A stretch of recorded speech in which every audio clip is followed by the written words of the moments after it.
Welcome back. Welcome back. Welcome back, ladies and gentlemen, to the Sharpshooters Podcast. This is a special episode because I got my boy Coach Sean on the channel. Got my main man, piano man in here, and he just hopped in. Everybody's favorite Auburn fan. Good old Tez, ladies and gentlemen. Good old Tez. Good old Ted. Yeah, man, we got a big show tonight, everybody. Appreciate everybody in the comments. Kim, I see you. Paul, I see you. Matt Farms, I see you. Nicole, I see you. Who else? Man? Of course, Miss Janet. Everybody's biggest supporter. I love Miss Janet. Shout out to you. Beautiful. Hey, let me say this before you start, be sharp. Go ahead. Everybody pray for Janet, man. I talked with Janet. She said she gave me permission to say it. Janet has been going through some things, man, with her health. She actually had a really big surgery and she came out okay. Put them prayers in for her, man. She doing well. Me and my family got together and said some prayers for her, man. So keep a prayer in for Janet and her family. She made it through the surgery okay. Pray for speedy recovery and roll tide, sister, for sure. Yes. Yes. I'm glad it was. Keep you in prayer, Janet. We got you. For sure. Yeah, so definitely y'all show us some love. I know she gonna be in the chat soon. Supporting as always. Glad she and there she go right there. Just spoke about Janet. She said it's tomorrow. Okay, yeah. Okay, well, I thought you was coming out. My bad. So that's even better. That's even better. And Keep it's gonna be all right too. Yeah, going in. Keep your prayers in for Janet. Even better, man. That even describes it even better right there, Janet. You know what I'm saying? Yeah. Wrap her in them prayers, man, and everything will be just fine. Please believe it. And everybody else, man, appreciate y'all showing love to the pod. And if you're on YouTube, make sure you guys subscribe to the channel at the Sharpshooters Podcast. And also make sure you subscribe to Coach Sean channel. Just my humble opinion. Yes, sir. Yes, sir. Y'all already know. Appreciate everybody showing up. You know, we got a big show tonight. Got a lot of well, I don't even know how I can say it, man. It's just a lot of drama in Alabama town dealing with these recruits. And good old Tez love every bit of it. So every second. Yeah, he just loves the chaos that we're dealing with. Because I know I'll be giving him hell right now if it was but let's get into it, man. Jaylen Mbakwe. We found out yesterday he wanted to transfer. We kept hearing the rumors all day that he wanted to transfer, and then he finally made that move to transfer. And then we kept seeing all this stuff overnight, like, oh my God, like everybody like, wow. And it was pretty much a clear sign that we was gonna keep him. And so today, Ryan Williams had made this post. I meant to save it and all that before we got up here. But Ryan made this post about Jaylen said, what did he say? Talking about the first one Ryan did or the one Jaylen? Yeah, the one that Ryan did. The one that Ryan did. That bingo. We got action. So man, that part right there. And when I seen the elephant at the end, I knew that's when he was gonna stay. But it just still feels weird about that, man. So yes, it does. Yes, it just feels very, very weird. And it looked like we got some awesome news too. It looked like the boy coming home. Kelby Collins, he's coming home, ladies and gentlemen. I don't know. Yeah. Can y'all confirming that? I'm gonna hold y'all to it now. If that's the case, appreciate y'all showing love, man. I'm glad y'all confirmed that. Definitely appreciate y'all doing that. But Coach Sean, talk about Jaylen Mbakwe and don't hold back your feelings. Please don't, because I won't. To be honest, bro, Pardon me, man. I'm a little under the weather. To be honest, bro, I made a little short about it today. I mean, I ain't trying to be funny when I say this. I just don't really care. I mean, I don't mean I don't care as far as a fan. You know, you always want your players to stay as a fan. Shout out to Travel Peniel Sports, Bear, you know what I mean? All the homies up in here. James Rich, shout out to Georgia homie James. Coach, is that Coach I? What's up, Coach I? What's going on, boy? What Coach I? How I miss Coach I? Is that Fanatic Sports right there? Oh yeah, that it is. Coach I. Shout out to Coach I, Friend of man. the What's show, up, Coach friend. I? It's our brother right there, man. Roll Tide to all my homies from Georgia, James Richardson, Coach I, doing big things over there in Shout Athens, out to Georgia. I'm Buck. gonna be pulling for y'all to win this damn thing, you know, so we can brag about the Here SEC. he go You with know what I this. mean? Man, I just don't care, man. I mean, I ain't trying to be a Debbie Downer. You see, I made one quick video about it. I, I'm so I reiterated, man. I'm so jaded with this transfer portal stuff, bro. Um, I've had the unfortunate luck to be a part of this. I saw it up close and personal when I was at JC. I saw it. I seen the inner workings of this stuff, man. So after Coach Saban left and Caleb Downs left, don't nothing shock me with this transfer portal stuff no more. Like there's nothing you guys could show me where I'm gonna get on there on Twitter and bash the kid and how in the hell this happened. It ain't nothing that's gonna shock me about it. You know, I just, you know, if Jaylen had left for the money, go ahead, brother. I understand. Do your thing. We got Dijon Lee coming. We got Chuck McDonald coming. We got Xavier Mincy, if he's still at corner, still on the roster. I ain't tripping, bro. Like you a freshman, you played well at times, you didn't play well at times. You a freshman. You didn't really make an impact this year, so I ain't tripping. You know, I ain't mad at you for leaving. If you left, I ain't mad at you for staying. I ain't if you can get the money, get it. The only part that I didn't like about the whole thing that really rubbed me the wrong way was the let me start stuff. You know what I mean? Nah, man, you got to get it out the mud. This is Bama. I don't give a damn about this new age. I don't care nothing about that, man. Football is still football. Ain't no damn position gonna be given to you. Nah, we ain't build our foundation on that. And I hope to God they don't do that because I'd have let you left first. Just speaking for me. Give a damn about what no other channels say. I'd have let you left if you expected me to let you start. You ain't done nothing for me. This ain't no 4th-year senior, bro. You ain't done nothing for me to give you no damn position. And you know what I mean? So nah, I wouldn't agree to that. But that's just me though. That's just me though, right? So if you can get your money, young man, get it. I certainly ain't mad at you. Go get it, brother. You know what I mean? But I just really, really, really honestly, to be short and sweet, if he stayed, he stayed. He didn't, he didn't. I wasn't gonna throw no fit either way. I wasn't gonna throw no party either way. You know, I hate to be that way. I'm not hating on him. I'm not joying. I just honestly don't really care like that, man, no more. Whoever gonna stay with us, stay with us. Whoever not, get the hell on. You know, it's just that simple for me. Plain and simple. Shout out to Jazz. Shout out to Ebony. All in the chat. Good brother James Richards showing love. And our always good brother. Man, with the master plan, Lynn. Shout out to Lynn. Kim, I see you up in there. Bama fan, I see it in there. Appreciate y'all jumping on. Like I said, man, make sure y'all hit that like and subscribe button. Cost $0.00 just to show y'all support. And appreciate y'all for really, really showing the support. Now I said, let out y'all anger too. And let us know how you feel about this Jaylen Mbakwe situation. We're gonna definitely talk about Kelby Collins coming to us. That's some great news for us. Massive news. Welcome home.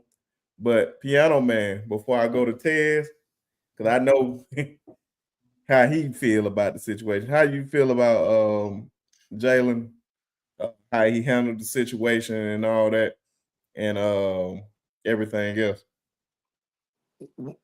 You know what? I'm gonna say this, Coach, and I mean no harm. I'm when it comes down to all of this, I'm about as confused as a bat in the daytime.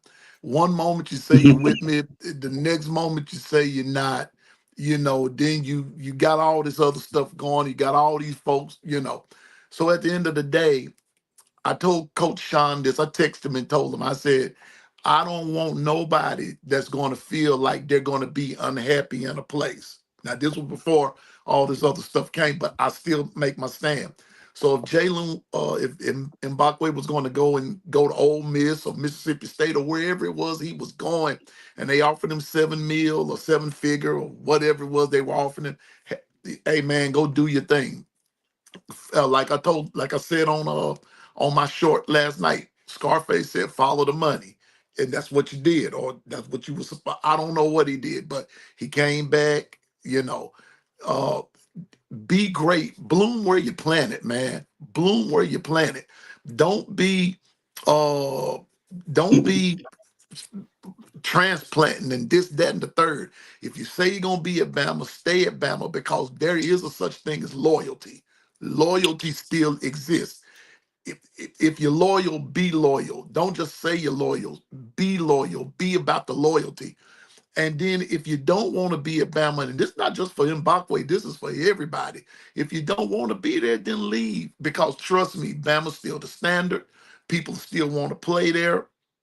And that NILs and transfer money and this, that, and the third, that's going to that ship will right itself sooner or later. But we already knew going into just last year, from a year removed from Coach Saban being gone, we knew this was going to happen. So it's going to happen again. So, like Coach Sean said, nothing surprises me. But hey, I'm glad he's back. But just be loyal. That's all I'm going to say. Be loyal. Yeah, man. It ain't that hard. It ain't that hard to just be loyal. And I don't even know how true that is for $1 million. I'm just speaking on based off last year's production. Him getting $1 million off NIL, being a backup with little production. That sounds like a play, and I think Lane and them played it well, like a nice chess move, because it's not that many guys in college football that just when they had a NIL verification that gets $1 million. It's usually guys like Shador Sanders, the Cam Wards, the Dylan Gabriels, the Travis Hunters. It's those type of guys. Not saying that Jaylen can't be one of those guys in the future, but as of right now, he is not one of those guys to just get this type of money. But you are what you negotiate. So who am I to say that he is not worthy of this money? So that's another thing too. Your value is what you negotiate. And I don't know the whole ins and outs of it right now, but like I said, man, it's a very, very interesting situation. And But coach, before you go any further, but you made a key statement about the $1 million. And if you notice, I didn't even bring up the money because, like I said, I don't understand what the big stink was, because from where I'm sitting, you didn't even play $1 million worth of snaps. And then number two, look at the mistakes, and I'm not highlighting mistakes, 'cause I know he was a freshman and mhm, everything, but there are some mistakes that you should not be making at the time that you made them. I'm gonna bring up one mistake where I forgot. I think we were playing uh Missouri. I think that's who it was, and it was mhm, he was fielding a punt. Should have let it go. He tried to field it, and it bounced off of him, I think. Thankfully, he got it back. Mistakes. mhm, Count the times he even got burned. Be sharp, Tez. mhm, Count the times. Those things are important.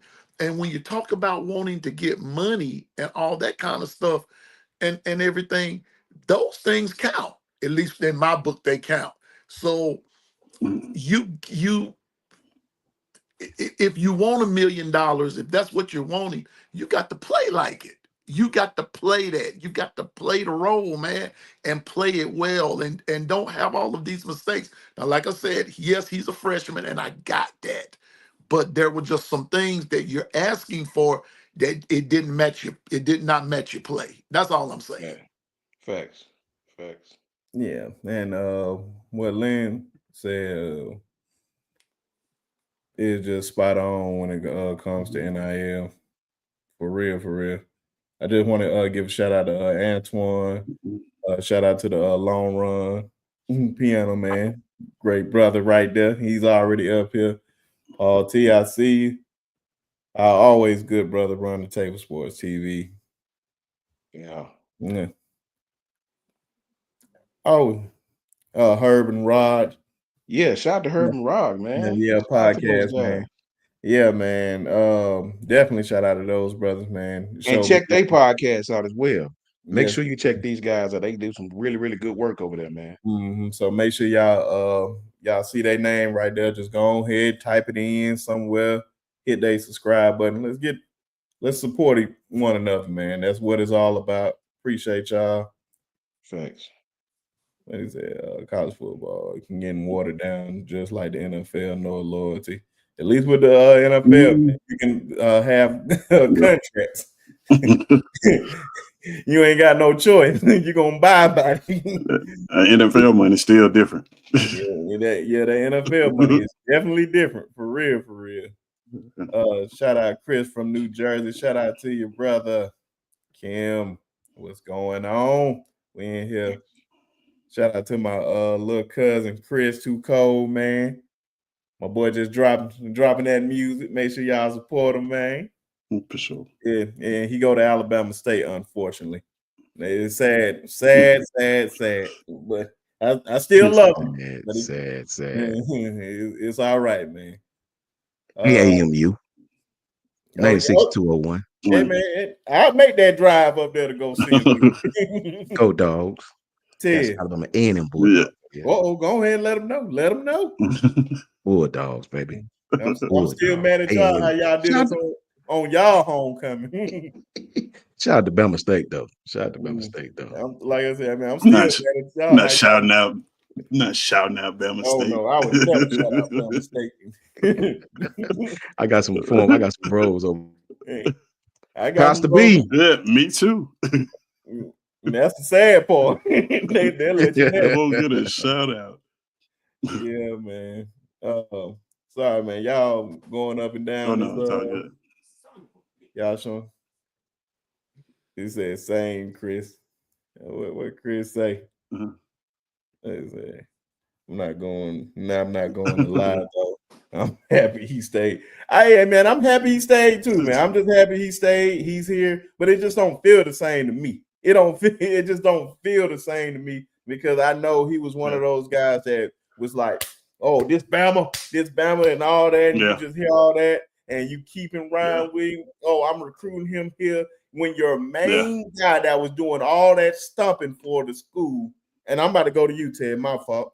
When your main guy is doing all that stumping for you, and he just hop in the portal just off something like that, you're happy he's here, but you gotta side eye him. Like, do you really?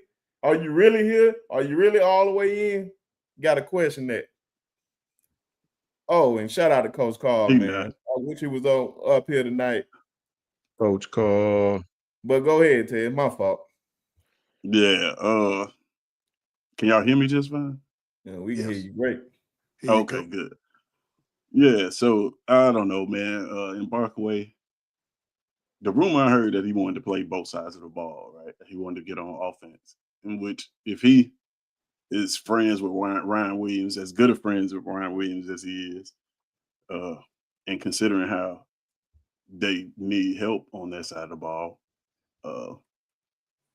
I can see that him wanting to do that. I can see him wanting to play both sides or switch to receiver. I'm not sure. My question is, the only reason why I say that he probably wanted to play both sides of the ball is because I think if he said that he wanted to just switch to receiver, considering the talent that left at receiver for and the numbers of receivers that left for Alabama, I don't see them being opposed to him switching. He, like y'all said, he was a liability at corner. I think he may be better at receiver. I think he probably was asking to play both. I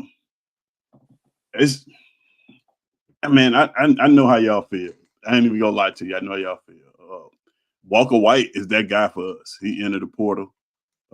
He was the one waving the flag from that recruiting class that you're getting Cam Coleman, talking to all these receivers. And yeah, it feels funny when he enters the portal. But I couldn't imagine him not coming back. He didn't come back. With Mbakwe, he's back. But we got to start separating. Okay, we got to start separating NIL from these kids and stop thinking about it in terms of school and production and performance. When you look up a kid's NIL evaluation, right next to it is his Instagram followers, his Facebook followers, Twitter followers, whatever, like his social media followers. And you get your name, image, and likeness is only worth as how popular you are, basically. Of course, you could ball out and become more popular, but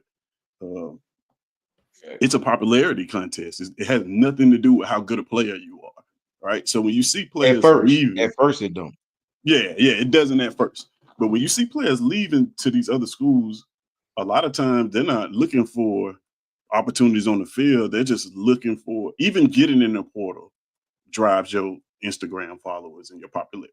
Yep. Even the announcement that you in the portal makes you see what I'm saying? So like they're playing the game and they're talking to agents and they're playing the game and they're trying to get their money in that aspect, which, man, if they don't change anything about it, we might as well get used to it. Right?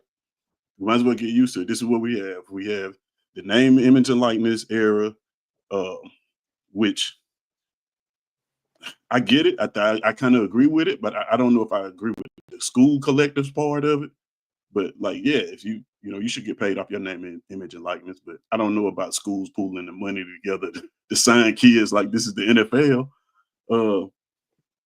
But yeah, I know y'all happy he came back. He's a 5-star prospect. He got some growing pains as a freshman, but he'll get better. He'll get better if he stick to the process. Yeah, man. You did the whole thing, man. I wouldn't take it personal though, man, because it's finna happen. It and I think me and Coach Sean was just talking about that, man. It's kind of hard. He said it best, man. It's gonna be kind of hard to root for these guys when the guy that you like the most, he can just leave the next year. Yeah. It's hard to get attached to those type of guys. Let me shout out this super chat real quick. Nets King, shout out to you. He said it was a play to make Bama loosen up on that money. My fault. It could have been. Yeah, maybe. I can tell y'all this from being a part of this in 2018. I told this story before. I'll be really quick with it so you can understand how deep this stuff go, man. Right here with Coach Wardrop, man. Shout out to my brother Coach Wardrop too, man. I was offensive analyst on his staff. I was over running backs on his staff, and then the next year I was helping with the offensive game plan. No, where he at, man? I want to get his shine. Who? Coach Wardrop? Mm-hmm. Who? Oh, now he's coaching out of state now. Oh, okay. This is legit. This was here when he was here, and we had a kid that was recruited as a Division I kid. I won't call the kid's name no more. It's Pops. I won't call it. It's an old story, so I won't call the kid's name no more. Kid ended up going to Mississippi State. I'll tell you that. Kid was recruited by Mississippi State, Auburn, Alabama, everybody, but he really, really, really wanted to go to Mississippi State. That's where his daddy went. Seen the coach. He used to coach at I think he's back now. He was at what's the dude name? He was the quarterback from Nebraska years ago, and he was a coach and got fired. Now he went back to Central Florida. Oh, you talking about what's his name? Frost. Scott Frost. Yeah. So they was in the area looking at another kid. He calls our head coach and say, I want to come through and see such and such kid. So the head coach was like, one of the coaches was like giving him the runaround somewhat, like, well, they're doing testing right now, just sort of giving him the runaround. So Matt Luke, shout out to Matt Luke, called like an hour later. This is when Matt Luke was at Ole Miss, I think he was at Ole Miss. Yeah, coach, come on. They rolled the red carpet out for this because this is an hour later. Like you just told this dude, right? So I say that because they already had a relationship with Matt Luke. They already was steering the kid to a Mississippi school. They already had NIL deals lined up for him. They already had all of this stuff lined up, man. So in the way NIL is supposed to work, bro, is I commit to your school. I know Antoine had said something earlier about it should be separate from the scholarship, but here's the thing: you can't get an NIL without the scholarship because you have to be able to commit to a school, right? You commit to the school. Bryce Young to me was the best example of NIL. Bryce committed to Alabama. Bryce was a low man on the totem pole. He was behind Mac Jones. Bryce got on the field, balled out of control, and his name went up because he got on the field and balled out. NIL just started. Now everybody wants you to sponsor them. Everybody, you know, StubHub, AAA. Everybody want you to use your name, your face, or anything that look like you for monetary gain, right? NIL is supposed to be only thing the school want out of it is you to put that jersey on. The school want the publicity of it. School don't give a damn about your money. They want you to go on Milo's tea on the jug, but they want you to have that Bama jersey on, right? Milo's tea, you know, will cut you in whatever you guys and your parents decide, but it's all done above board like that. We use your face, we use your name, we use your image, whatever they decide on, we pay you for it, right? It ain't supposed to be I drop you a bag off for you not to go to this school. That's using it for what we call pay for play. Pay for play and NIL are two separate things. Now, in today's climate, they're using pay for play, and Lynn can speak to you about this just as well. They're using pay for play in under the cloak of NIL collectives, right? They're dropping these kids' money off. Like perfect example, Caleb Downs. They gave him a nice check, whatever the case may be. I heard about it, but they did it under the cloak of the Block O. You know, you come here, we're gonna set you up at the Block O, the collector, They had all these legal things set up for him to do, but in essence, all you done was reel this kid in from another school with a nice check. That's all you did, right?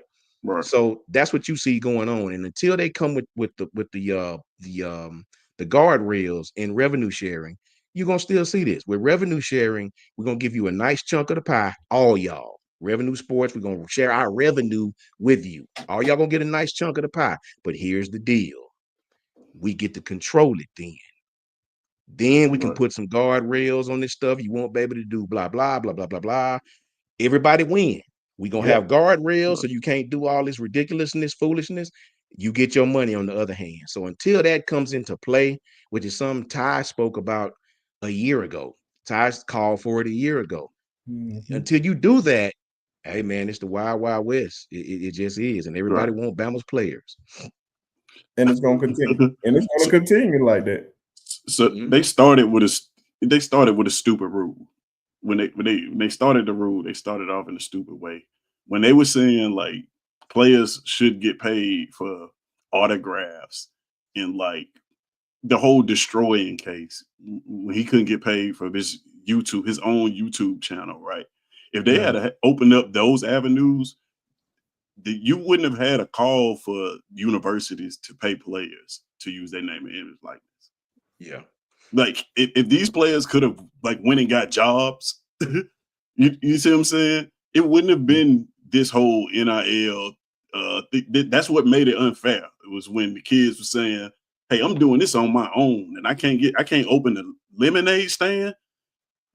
Like, you know what I'm saying? This ain't got nothing to do with y'all. I can't open a lemonade stand and get paid, or I'm gonna lose my scholarship. See, if they hadn't just had that rule, took that rule out, we would have never got here with schools getting collectives to try to manipulate that, because now the schools got to pay these kids because you putting them on, like Coach Sean said, you're putting them on flyers, you're putting them on commercials, you're using them to promote your school. So that now the kids and the looking scholarship like, hey, don't say that too, Ted. Speak on that. The scholarship don't say you're supposed to. They're not required to do that. Not by scholarship, they're not. This is a business deal between you and the university. And if they just hadn't had stupid rules in the beginning, we wouldn't have never been here.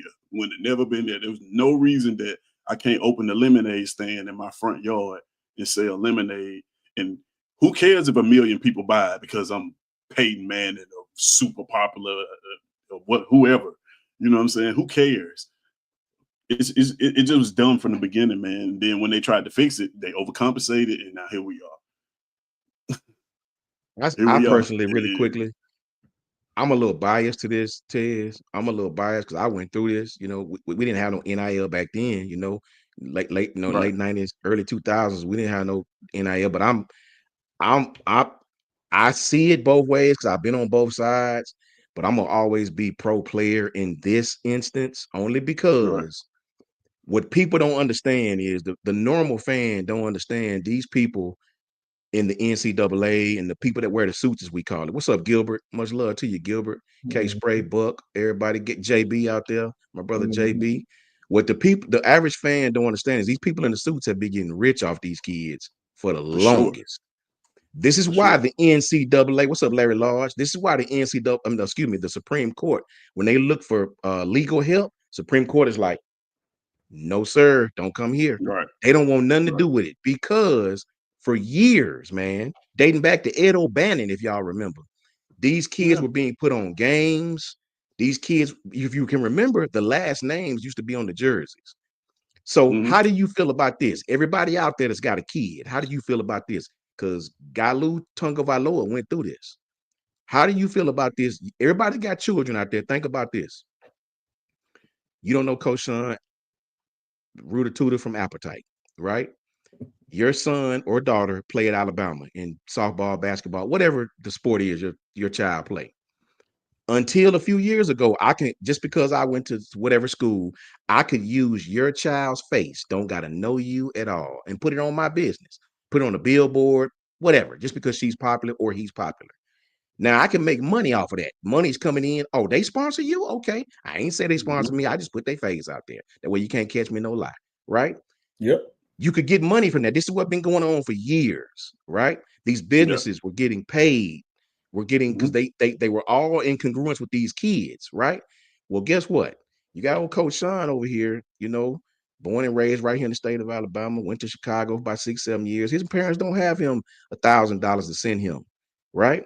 My friends want to go to Applebee's tonight. I got $12 in my account. You got my jersey in the window up there. My jersey in the window. The guy that's selling my jersey won't even speak to me. I got $12, man. He made $4,000 in a month off my jersey because everybody buying it. And he won't even give me $20, man. Right. In what facet do you think that's right? I bet you wouldn't put Kim Kardashian face up on your business. Guess why you wouldn't do it? Because she would sue you blind. They said amateur athletes can't do that. They have the scholarship. Well, I'm here to tell you, and I'm pro player, bro. I was me. The scholarship don't help the player until you get out of school. When you hungry at night at 8:30 and the cafeteria is closed, your 3 meals a day is the caf closed, how your scholarship gonna go to Hardee's and get you a burger combo? It don't. Unless your parents got the money to send you to get shoes, clothes, club money, you don't get it. These little stipends you get from the scholarship are cool, you get on Sundays, but they go like that. So everybody getting money. The administration getting money. Everybody around you getting money, except for the one dude who out there with the broke fingernail and the pulled hamstring. Well, now if you use that kid's face, you have to pay them. These kids are smarter now. Yeah. So, and ask yourself this really quickly. The average fan could say, shout out to Legend on Twitter, Legend to be calling on the fine bone. Ask yourself this. All you got to do is ask yourself this. Why don't the businesses just say, we're not going to use your face no more? Then it'll go back the way it was supposed to. You play football, we pay your tuition, everybody happy. Because the businesses don't want to let go of that extra money that's coming in. So they rather share it with you than turn around and go the other way. If that don't tell you the greed that you're dealing with, I don't know what will. And that's just the bottom line. Boy, y'all boys cooking tonight. Y'all boys cooking tonight. Been through it, brother. Imagine your jersey in the window. I got your child jersey in your window. I don't know y'all. I got your child jersey in my window and I ain't got to give you a penny. Where is that okay at? You know? It's never been okay. They just disguise it as amateur football. And all the scholarships say, one thing about the scholarship has not changed. I can show you my scholarship on the wall right now. Only thing different is the wording. They can give a few snacks now that they couldn't give back in the day. The little embroidery is different. You play football, we give you a renewable attrition scholarship. That's not for a year, it's year to year. A lot of people don't know that. It's not a 4-year thing. They can kick your ass out whenever they want. If your GPA fall or you get in trouble, they can legally send you right back home. If you don't play well, if you're not good as you thought. The scholarship had all it says is you play football, we'll pay your room, board, tuition, campus fees, and things like that. That's all it say. Don't say I gotta help JoJo's Winnebago service make 40,000 overhead. It don't say nothing about that. This is just something that's been going on over the years. So the Supreme Court was like, nah, we ain't getting involved, bro. Yeah. Man, before we go any farther, man, Goose Ben put this up here, man. I just want to make sure super chat for $5. Shout out you, Goose. Roll Tide, roll coaches. Good to see y'all. You too, Tez.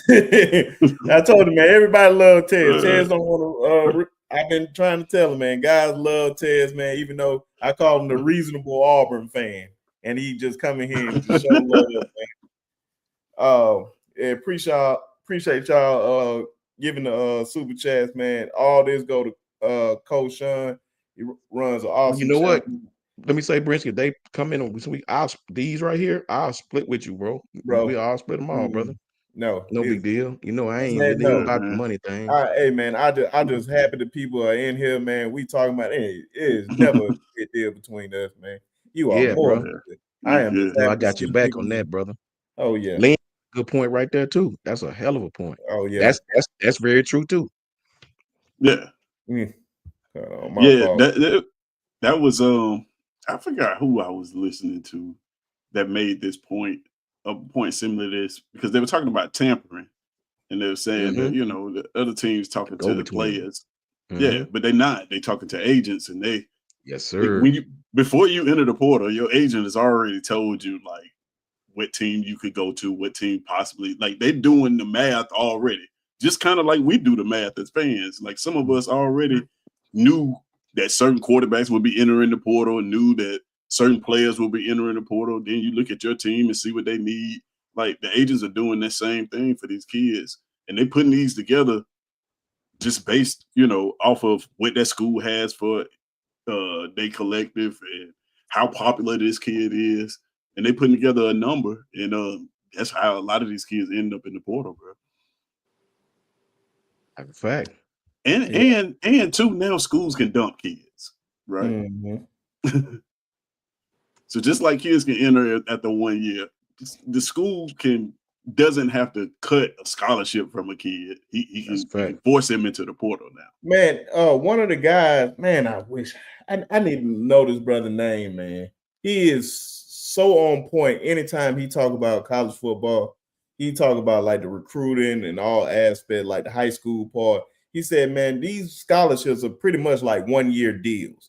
So if you're not living up to your performance, man, you pretty much they probably be like, you probably get a partial scholarship next year, or you probably just be gone altogether. Like we think it'd be best if you just hit the transfer portal. Right. So a lot of the guys that you're seeing that's going to the transfer portal, like why is he going to the transfer portal? They probably pushed him out so they can bring somebody else in. Yeah, that happens. That's a lot of the time. Especially those early guys. When the portal first opened, you see this long laundry list of guys that are, man, they done had that conversation with their coaches already. Yeah. Look, I think it's important to attack that second part of Lynn's super chat about the bad advice. Lynn says bad advice because the agents get 3 to 12% of the NIL. Think about that, everybody in the chat. These agents, they get a nice little cut of this NIL, bro.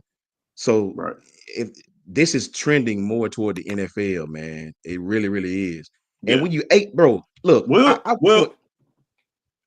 it's when you say it's trending toward the NFL, I get it. It's trending towards professional sports, but it feels more like the NBA. Because it feels like the players have the more leverage than the actual teams and owners do. They do right now. When it comes to these deals, the way it's structured right now, you got like just think about the Mbakwe situation, right? Here's a player who, for whatever reason, he decided to enter the transfer portal because he wasn't happy. 9 times out of 10, Alabama came back and met whatever reason that he entered the portal for, and then he comes back and offers his services. That's leverage from a player. There's been cases where coaches have gotten replaced because a player entered the portal and then turn around, coach gets replaced and then he comes out of the portal. Like some players have real leverage. And say so now with what to do with some of these teams, because there's certain players on your team right now that if they enter the portal, your school will give them anything they want. And I don't care what school you want. You can take. There's one player on your team that if he entered the portal today, he could get a coach fired. And that's just the reality of it. The players got more leverage now. The reason why that's not working because we talk about 17-year-olds, right? You can't give 18-year-olds that kind of leverage, that kind of power. They're going to abuse it. I can only imagine myself. I'm 33 years old. And imagine me at 18, boy. I'm abusing it, boy. I'm talking about. That's what I was going to say. Brinsky, a Tuskegee guy. I'm an Alabama A&M guy. Piano Man, you can speak to this.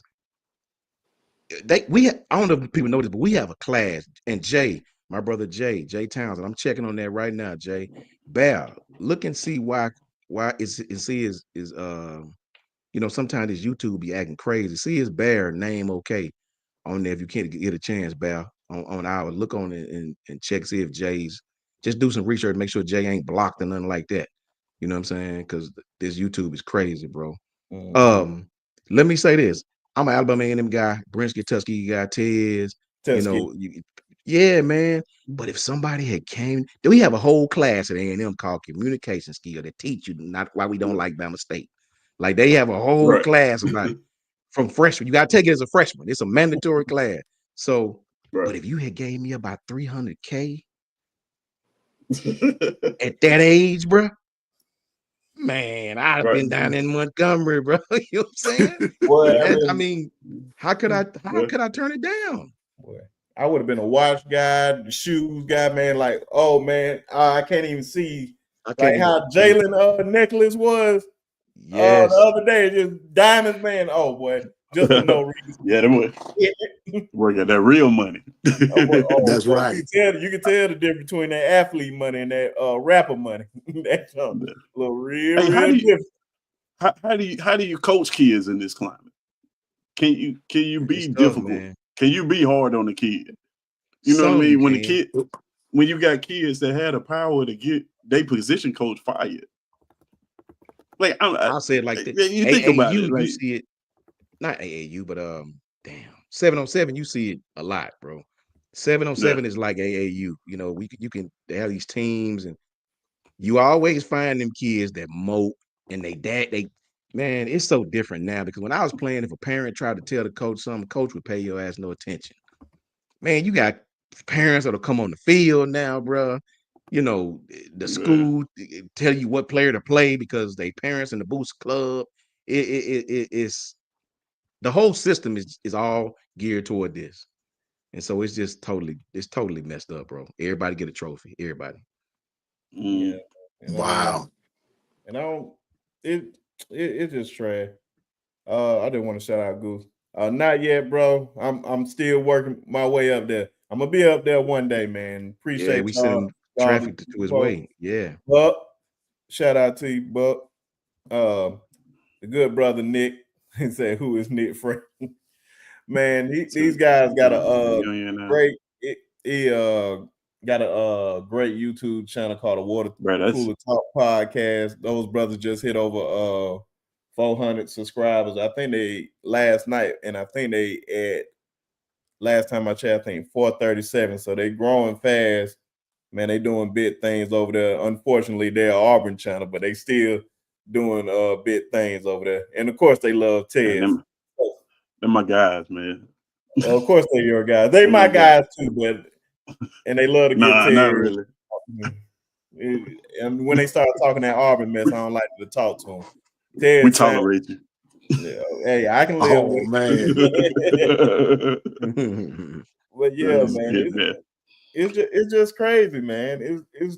This whole we have to put some structure to this, because if you don't have any structure to this, man, you are going to get chaos. What we're having right now, we have laws for a reason. It's a reason we have laws. A lot of them I don't agree with, but we have them for a reason. Because if we didn't have them, guess what? Folks are going to abuse the law. It's gonna happen, man. It's like Nick's comment when he was saying that the it's really the conference's fault because they're trying to operate like independent organizations. It's truth to that. Eventually, if it keeps up at the current rate, what's gonna happen is you're gonna have these two conferences, SEC, Big Ten. They're gonna separate and they're gonna play for their own trophy. And then what's gonna happen is anytime kid come to in one of these schools, if they transfer in that first year, they're gonna have to move out of the SEC or Big Ten and move to whatever the other schools are. So you have to either move down a step or move up a step when you transfer, and then kids will think about it more. But that is a good point. Like these, I think these super conferences are indeed was contributing to what you see happening in the transfer portal. It used to be kids transfer up, like, you know what I mean? Like you transfer. We see it sometime now, but like now you talk about interconference to interconference. It's crazy. It's the Wild Wild West. Oh yeah, man. That's what I said. You have to put structure to it, or it's just gonna keep being crazy. Like, bro, I don't blame them whatsoever. That, like Coach Sean said, I'm with them too. For sure. But it's just like, man, you just gotta put some type of structure to it. Of course, they're gonna abuse it or whatnot. And that's what I said, man. I got to know this brother's name, man. The next time I'm on here, I'm probably figured out before the end of the night, man. Y'all need to follow him on Instagram once I figure it out. He said, man, a lot of these guys need to think about it before they hit the transfer portal. Why? Because it's probably the last time they ever play college football ever, or to play football, period. Why? Because everybody and their mama out there, at least if you're going to go out there, at least have a plan. At least know where you're going to go, where you're going to visit, and all these places. A lot of these guys just jump out there and don't know where they're going to go. Yeah. And I think, I really don't know. Somebody said this on Twitter earlier and said Caleb Odom looked like one of those guys. He didn't have a plan because he just seemed like he's just going everywhere. It just seemed like that.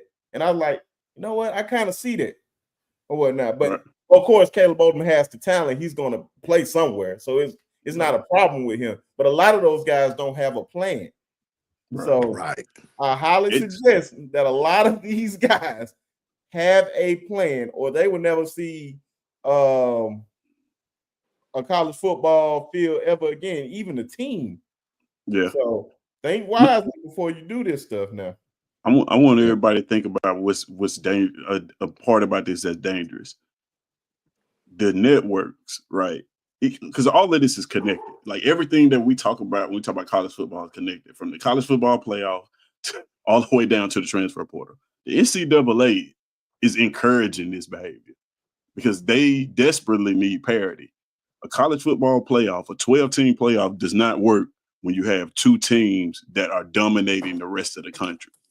Yeah. You desperately need. So what happened this year where you got you got two loss teams and 3 loss teams? Like, this is what has to happen for a 12-team playoff to work. Otherwise, number one is just going to mop up number 12. You see what I'm saying? It's not going to be any competition whatsoever. So they're encouraging these kids to get in the transfer portal because you need some of these inferior schools to have more talent so it can even be competitive and watchable. That's what I was saying, man. And you guys, that's the podcast I was just talking about a minute ago, the Water Cooler Talk podcast. Make sure you guys hit that like and subscribe button over here, and definitely hit the subscribe button over there at their channel, and definitely hit the subscribe button and like button over there at Coach Sean channel. And I forgot to mention this before we even started the show. Just a quick stop. forgot to shout out Piano Man because today is his birthday, ladies and gentlemen. So Dude, definitely, G-Day. Happy birthday. he's having he's having trouble. Speech. Talk on it, Piano Talk Man. to me. Yes, you sir. It's your birthday. Yeah. Wait a minute. Can you hear me? Yes. Yeah. Okay. Man, look, I'm getting all these phone calls and everybody wishing me happy birthday. I'm trying to stay on the podcast here. And I'm talking about every time I get ready to say something, here comes a phone call or a FaceTime call. But man, it's my birthday and I'm so thankful. I'm just thankful to be alive, man. Nothing special. Not doing anything but hanging out with my broskies. So I'm glad to be around. Yes, sir, man. We're just Man. happy to have you up here, Hey, man. man. Everybody show you love. And also, man, Glad to y'all be also subscribe. Be and hit- sharp, man. You on mute or something? No, I'm not. Yeah, I hear. I can too. I can't hear him. Really? You hear one of me? y'all talk. I can hear you, but I can't hear him. Oh You man, can't hear weird. B Sharp? that's You can't hear sad, B man. Sharp, Piano Man? That's sad, man. I'm showing you love on your birthday, man. Can you hear me, Piano Man? Wait a minute. Yeah, you might have something going on with the settings, bro. I would tell them to log back out and log back in. Log back in. Yeah. Piano Man, B. Shaw said he's switching to Auburn. You ain't hear it though. He said, Hey, man. Well, I got him some paraphernalia and everything. You'll see it next show. Man, please. I'd rather kiss a dirty toilet seat before I do that. Ain't no way. Okay, there you go. What you mean you switching to Auburn? Tell him, man. Man, Tell him to his see, man, face. you believe that, man? Come on, man. Don't Come Tell him on, to man. his face. I'm trying Don't to be give you a playing happy with my birthday, man. Don't believe this, man. Not Tell him on to my his face. birthday. On somebody else's birthday.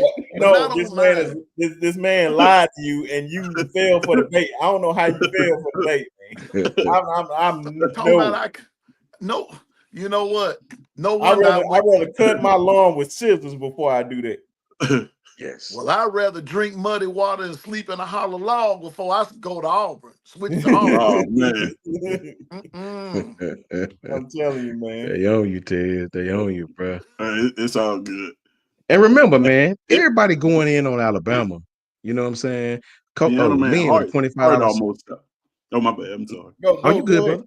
Lynn with a $25 super chat. Lynn says, "Coach is the worst. Has yet to show up. That's right. Let's wait and see how many kids." Yeah, man. After the bowl game, Oh wow. don't pay Yeah. taxes on them, and that's true too, because they don't understand that, man. You know, those taxes come in when you start talking about W-2s, buddy. W-2s come Sure. in. Yeah, That's boy, true. what Thank you, Lynn. Much love to you, man. Roll Tide. ladies and gentlemen, man, a guy that hasn't been up here in a minute, man. They've been doing great things on their channel at the Water Cool Talk Podcast. Ladies and gentlemen, give a round of applause to the good brother, Mr. Nick Frazier, one half of the Water Cool Talk Podcast. Appreciate that, man. I appreciate that. Thank you so much. Thank you so much for having me, Brent. And It's been a minute. also, It's been and a minute since I've been also, here. I see you got the paraphernalia, man. Yeah, man. You see that? You see that? Look at that. Look at that. That's dope, ain't it? That's Yeah, dope. no, man, it look like Auburn feel stuff. I official. don't like Auburn. We feel official. That's what we feel. That boy got money. That's what I'm saying. Got Man. money. We feel Boy's got his own money. And baby, when I say he got his own money, he got his own money. What's going on, brother? Chilling, man. I was we just got done doing we doing this over on the Water Cooler Talk. We doing this 28-day transfer portal frenzy. So we just did day 9, got done. I saw you was live, so I was laying down and I was like, man, let me go ahead and start coming. And he was like, come on, man. I was like, let me go ahead and hook it back up, man. Got everything hooked up. Let's go ahead. I'm excited, man. Y'all talk about the NIL, man. Whoo! Well, it's a Yeah. lot. It's a lot we can talk about with that. We can go all day, all night. with that. Thank Jaylen you. Mbakwe. Yes. It's a whole bunch, man. That we Yeah, talking man. about. You can speak on it if you want. Yeah, as far as NIL, man, yeah, we basically living in college free agency right now. It's basically what it is. I've always been a proponent of players getting paid, but in order for this to actually, in order for this to actually work, and actually for it to actually survive, I honestly believe that there's gonna have to be some type of collective bargaining between schools and between players, some type of way. But the problem is, college football is too broad. That's the problem. It's too broad. It's not narrow. You got the NFL, you got 32 teams, you have 32 owners that bargain with a players association for the rest of the players in the league. So how are you going to do that when you have, They Greg love. Sankey, when you have Tony Petitti, when you have those guys that are running the Big Ten and the SEC, and you have guys that's running the ACC that all have different ideas and paths of where they want their conference to be, because their job, where they were hired by these college presidents for those particular conferences, is to make your conference the best. It's all about money. It's all about profit. So you're driving profit for your particular conference. The SEC is trying to outdo the Big Ten. The Big Ten is trying to outdo the SEC. As much as you see the articles of them saying, well, let's create this super conference, let's break away from the college football committee, and let's do our own thing. They still trying to outdo the next person. They're trying to. That's what it's about. It's about the money. And that's why you get into this. That's why you get into the whole thing about Alabama possibly being in the playoff, because you want brands. You want brands there. You want eyeballs on the television that people can see, and people be like, all right, I know that school, I know that brand, I'm gonna watch because they've been dominant for the past 17, 18 years. So that's what you want. But when it comes to NIL, man, yeah, it's some kind of way. I see somebody say unionized. It needs to happen, but the problem is it's too broad. In order for it to happen, it's gonna have to narrow down. And then if that happens, you're gonna have, it's not gonna be fair anymore, and you're gonna have a lot of schools that are gonna be upset, and that are gonna be where we don't have the opportunity to compete for that trophy because of the fact that our athletic department just can't hang with y'all, because it's just not. It's not as big as Auburn or Ohio State or Alabama or Georgia or Oregon.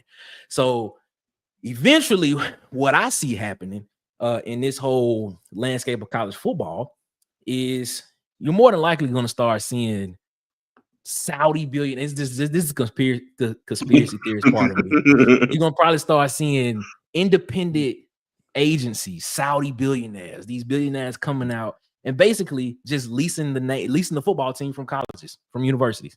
And then they're gonna just have their own league. It's gonna be 32 teams. It's gonna mirror the NFL. It's gonna mirror the NFL. It's gonna have to, in order for it, because it's not fair. It's not fair, but is it supposed to be fair? That's the question. That's the question. Is it supposed to be? Is a South Alabama supposed to compete with an Ole Miss? Is a Boise State, now we looking at it right now, Boise State has a bye, which that's a whole different conversation. Is a Boise State supposed to compete with a Georgia? Like, is it fair? But is it supposed to be? Was it set up that way? Was it set up that way in mind from the jump? That's the question as well too. But in order for it to get parity, it's gonna have to get narrow, and it's gonna have to stop being so broad. So you have to have 32 teams, 40 maybe. You have to divide them up in conferences, and then that particular team, that particular conference is gonna have to play for that trophy. And then maybe they recycle teams every year based on what a team looks like, based on the strength of the team, stuff like that. But got a long way to go. We are just in the baby steps of it. We in the baby steps of it. It's a long way to go with this whole NIL transfer portal situation. But that's just my thought. Oh yeah, man. Anybody want to? I like it.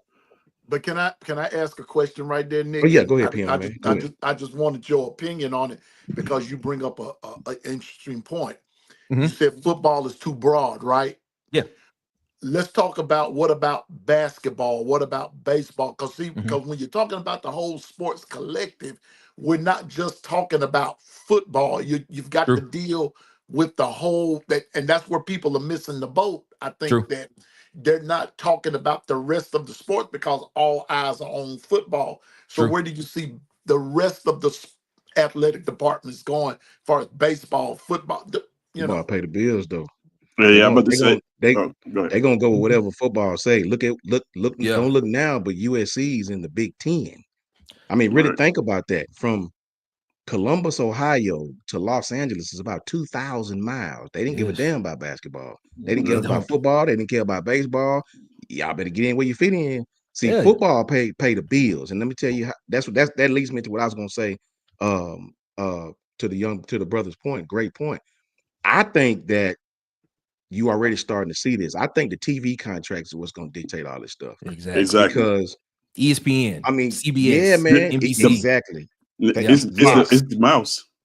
Yep. Yes, because brother, I don't know if people know this, but on the West Coast, USC is I mean, I know they hadn't won in a long time, but they are very popular. Even though it's a lot of things to do on the West Coast and go to a college football game. Their Coliseum won't be packed. USC is very popular on the West Coast. Now Mhm. they've been waning in some years, right? But as Mhm. far as college football, USC is king on the West Coast. You know, Mhm. Oregon is now becoming their equal and actually surpassing them on the national stage.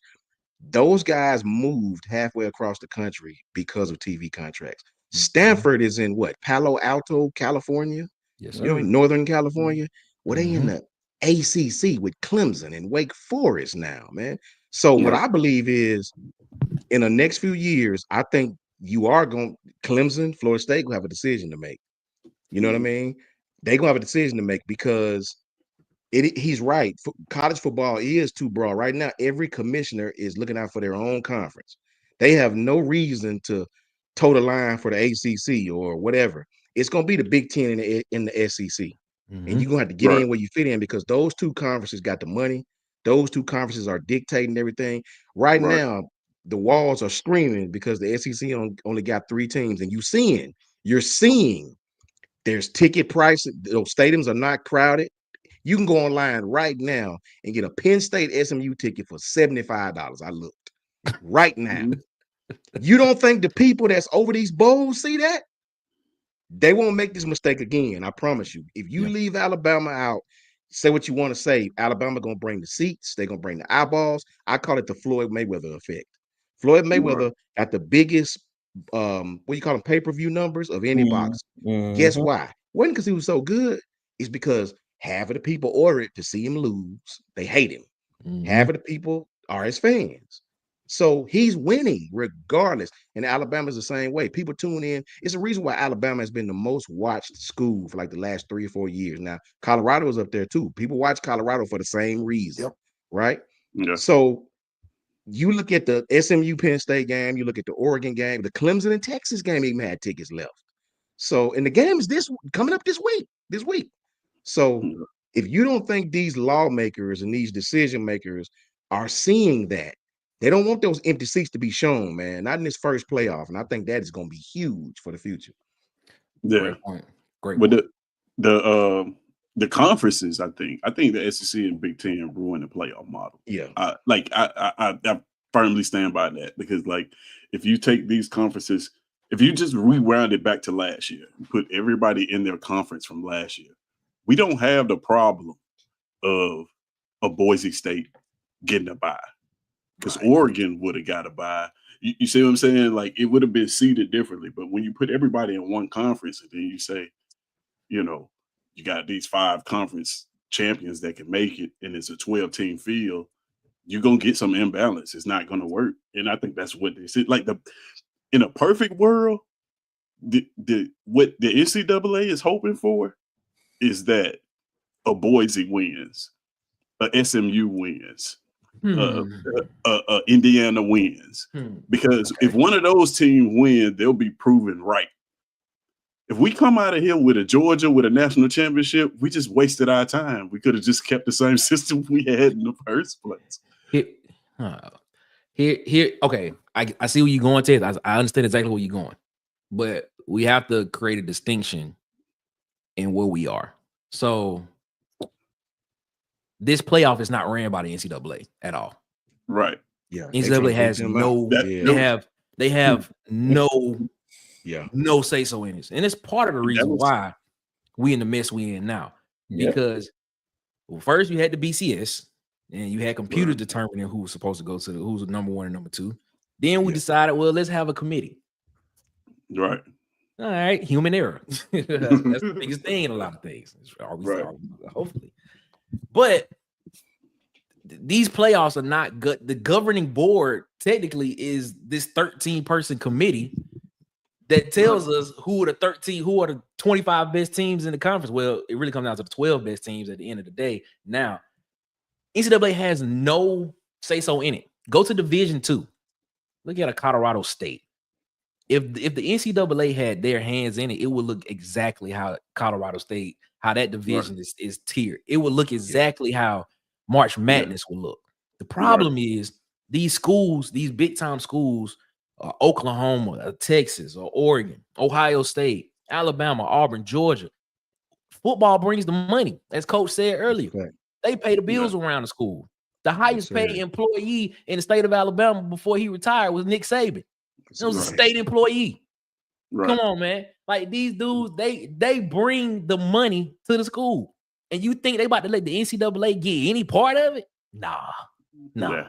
So they was like, well, we'll just go ahead and create our own thing, you know. Right. And that's what's gonna happen. You'll stay out the way. And you see, we in the mess we in now. If the NCAA had a backbone, if they should have had 10 years ago, we wouldn't be in this mess. We wouldn't even have this transfer portal mess going on. We could have, if they would have worked with the commissioners and everything, this would have been a simple, easy transition moving forward. But the NCAA was just like, all right, y'all get what y'all want to get. Y'all do what y'all want to do. And you know what? Shout out to Mike Slive. Shout out to Greg Sankey, because they played it well and they made themselves. Greg Sankey is the most powerful man in college football. So it is what it is. So let me grab these super chats real quick.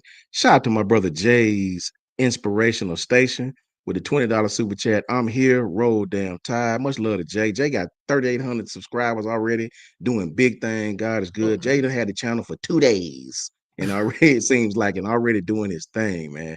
Tap in with Jay too. He got some really, really good content, man. And he got another one. Happy birthday, Piano Man.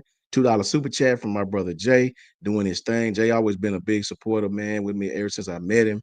Always a big Bama fan, man. It's my brother forever, my OG, just like my brother Piano Man. I appreciate you more than anything, man. Thank you, Jay. Roll Tide to you, my brother.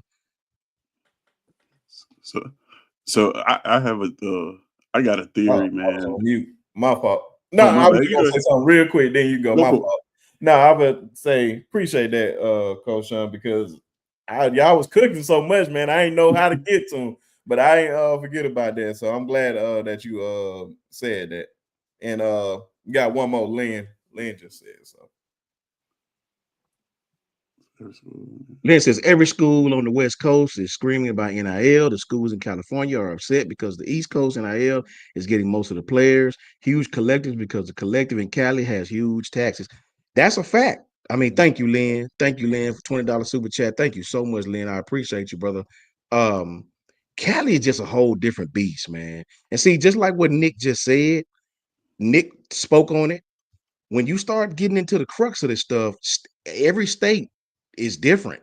You know, so hell, look at Texas. They can offer young kids, not Texas, but Florida. Yeah, Alabama can't do that. You know what I mean? So it's. I don't know how you fix it, brother. I think revenue sharing will fix the problem as far as making everybody equal, and we can put some guardrails on that. But as far as, because remember, you got that what is it with the young ladies? Title IX, I think it's called. You know, then you start talking about what's a revenue sport, what isn't a revenue sport. Do the swimmers get the same as the volleyball players, get the same as the softball players? It's just a whole lot of stuff that's gonna, and it's just like he just said, if they had got in front of this a long time ago, man, you wouldn't even be where we at right now. These kids got these little pocket things that we call phones, that these little computers, that are way smarter than we used to be back in the early 2000s. And these kids can find out rules, they can find out, and they're very brave to stick with them. You know, we had no idea about this stuff back in them days, man. Everybody was getting their hands greased, everybody was getting paid. You know, even us, I can say it now. We would get a little some after like the classic Magic City Classic against Bama State. Man, you know, John, you know, well, I ain't gonna sit on that. People come in the locker room, get a little envelope, you know what I mean? Got a couple of hundred. Bro, do you know how it felt to get a couple $100, man? When you in college, man, you feel like you rich. I got $100.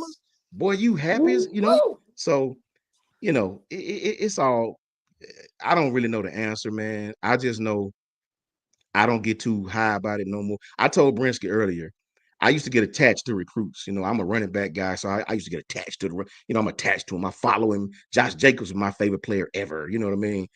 But I don't even get attached to him no more because the player you love may not even be on your damn roster next year.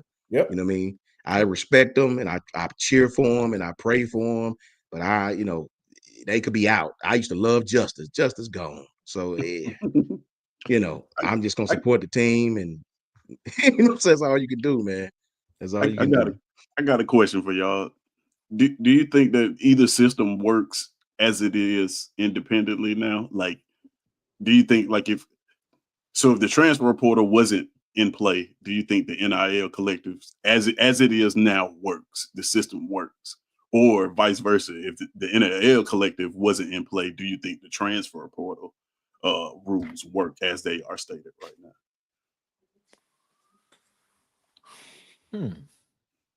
I mean, I think NIL works. You got to pay the players now. We can't bottle that back up. Yeah. Like that's one thing we can't go back. NIL for what it's supposed to be used for, I think it works just fine. If you use it the way it's not the let me drop the bag off for you to leave Alabama and come over. I'm tampering with you during the. It need to be penalties on that stuff, bro. You need to go back to the old days. If you talk to a player on another team, you put your whole school on probation. If you use NIL the way Bryce Young used it, Bryce Young and Will Anderson used it as clean as you can find. That's why they played against Kansas State. People don't understand that. If you use NIL the way it's supposed to be used, I'm gonna Heisman House you, StubHub, AAA. I'm gonna use you on every business I can find and pay you well. Mm-hmm. All I want you to do is wear that crimson jersey. That's all I want you to do. It works fine. Right. When you start talking about even the transfer portal, they're not going to go backwards on that because for so long you had coaches that was able to leave. I mean, look at Willie Taggart. Do we need to bring up what he done? You know, between Oregon and Florida State, Willie Taggart was there for what, a week or however long it was, and got the hell on. You sat on my son's couch, told him how you need to be committed, and then you left for a better job. So, and it's the head coach. It's not a position coach. So I think NIL works, to answer the question, if you use it the right way. So you think the portal would be the problem? The way it is now, the way it is now. The portal. That's the issue. I can see that. I would say I don't think NIL is the problem. I think the collectives are the problem. I say the same thing. That's where the bags come in. And bags, the collectives, because basically what you're doing is, all right, I'm gonna use Auburn for example. So Auburn, you NIL, the essence of NIL was, I'm a business. If I want to go and Jeremiah Cobb, running back, and be like, hey, Jeremiah, I want you to be a spokesperson for my business. I will pay you this name, image, and likeness. I'm using your name, I'm using your face, your name, and your likeness to put you into this commercial or whatever it is, and I'll pay you for it.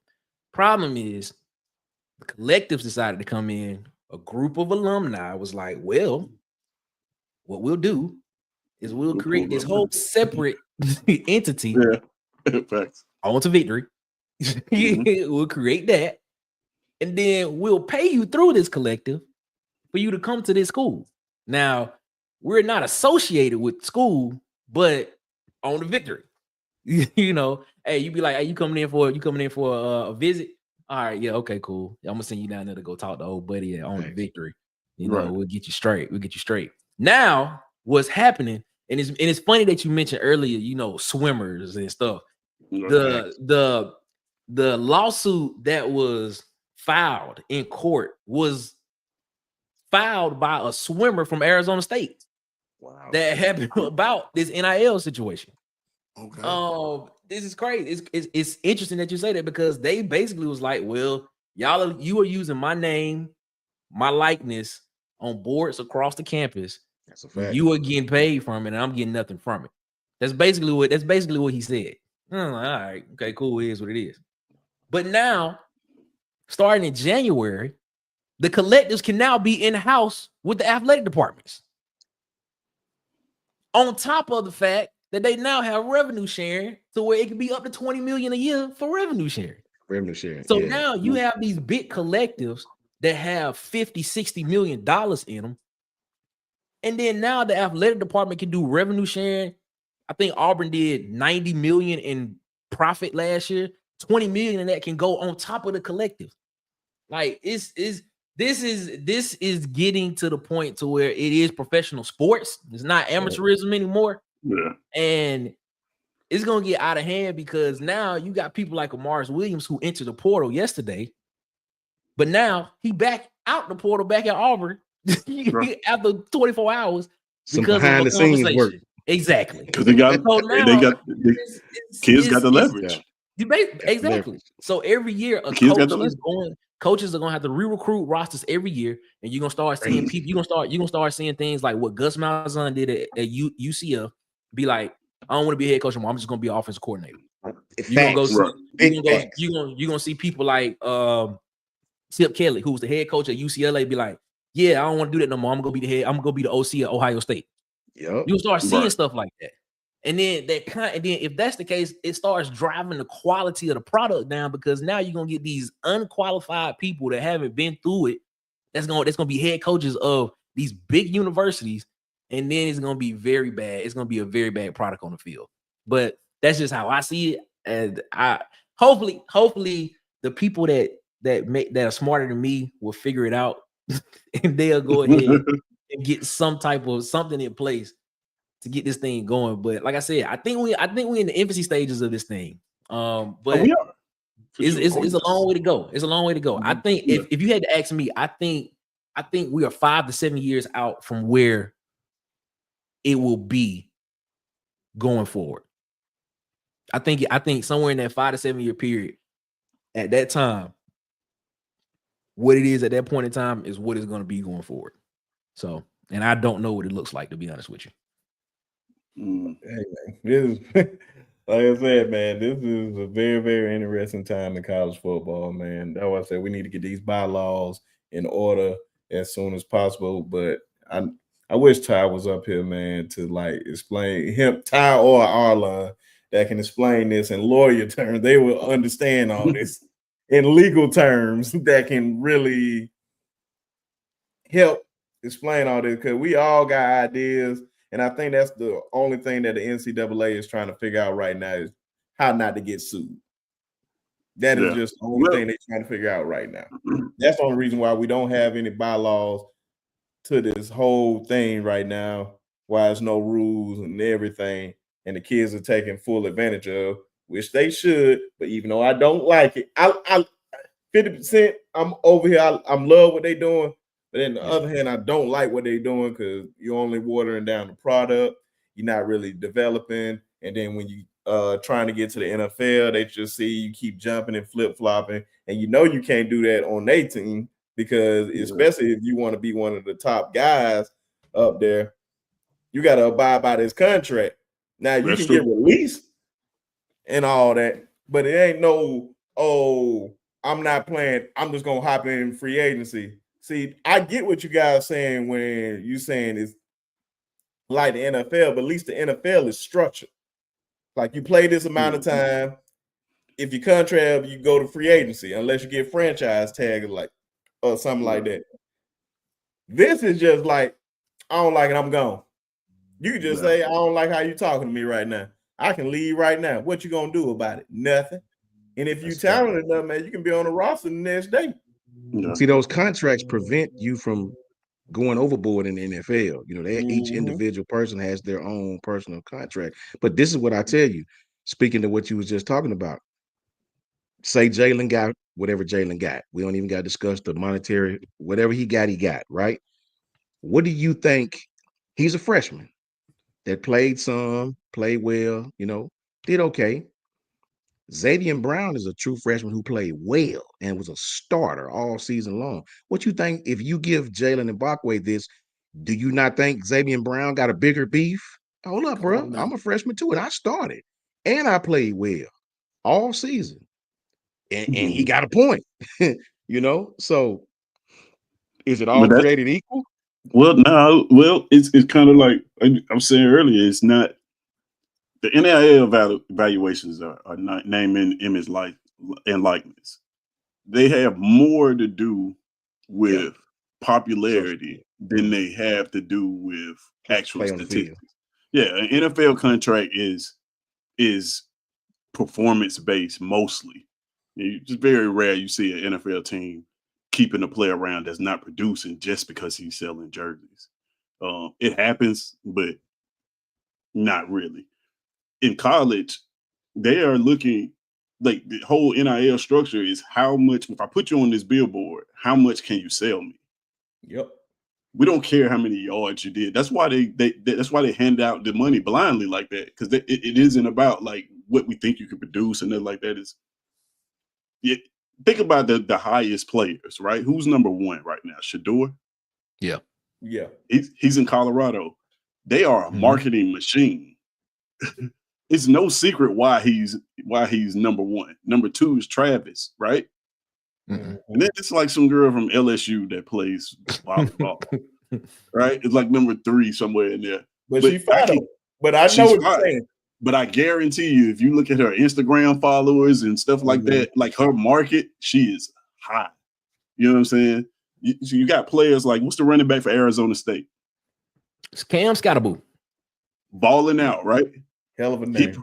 He probably should be high on the NIL list based on performance, but he's not, because he may not be that marketable, or he may be in a market where marketability just doesn't work, right? So that's why you get a lot of players going to schools where they can be the only person on the roster at this position, where they can be the most popular person on the team.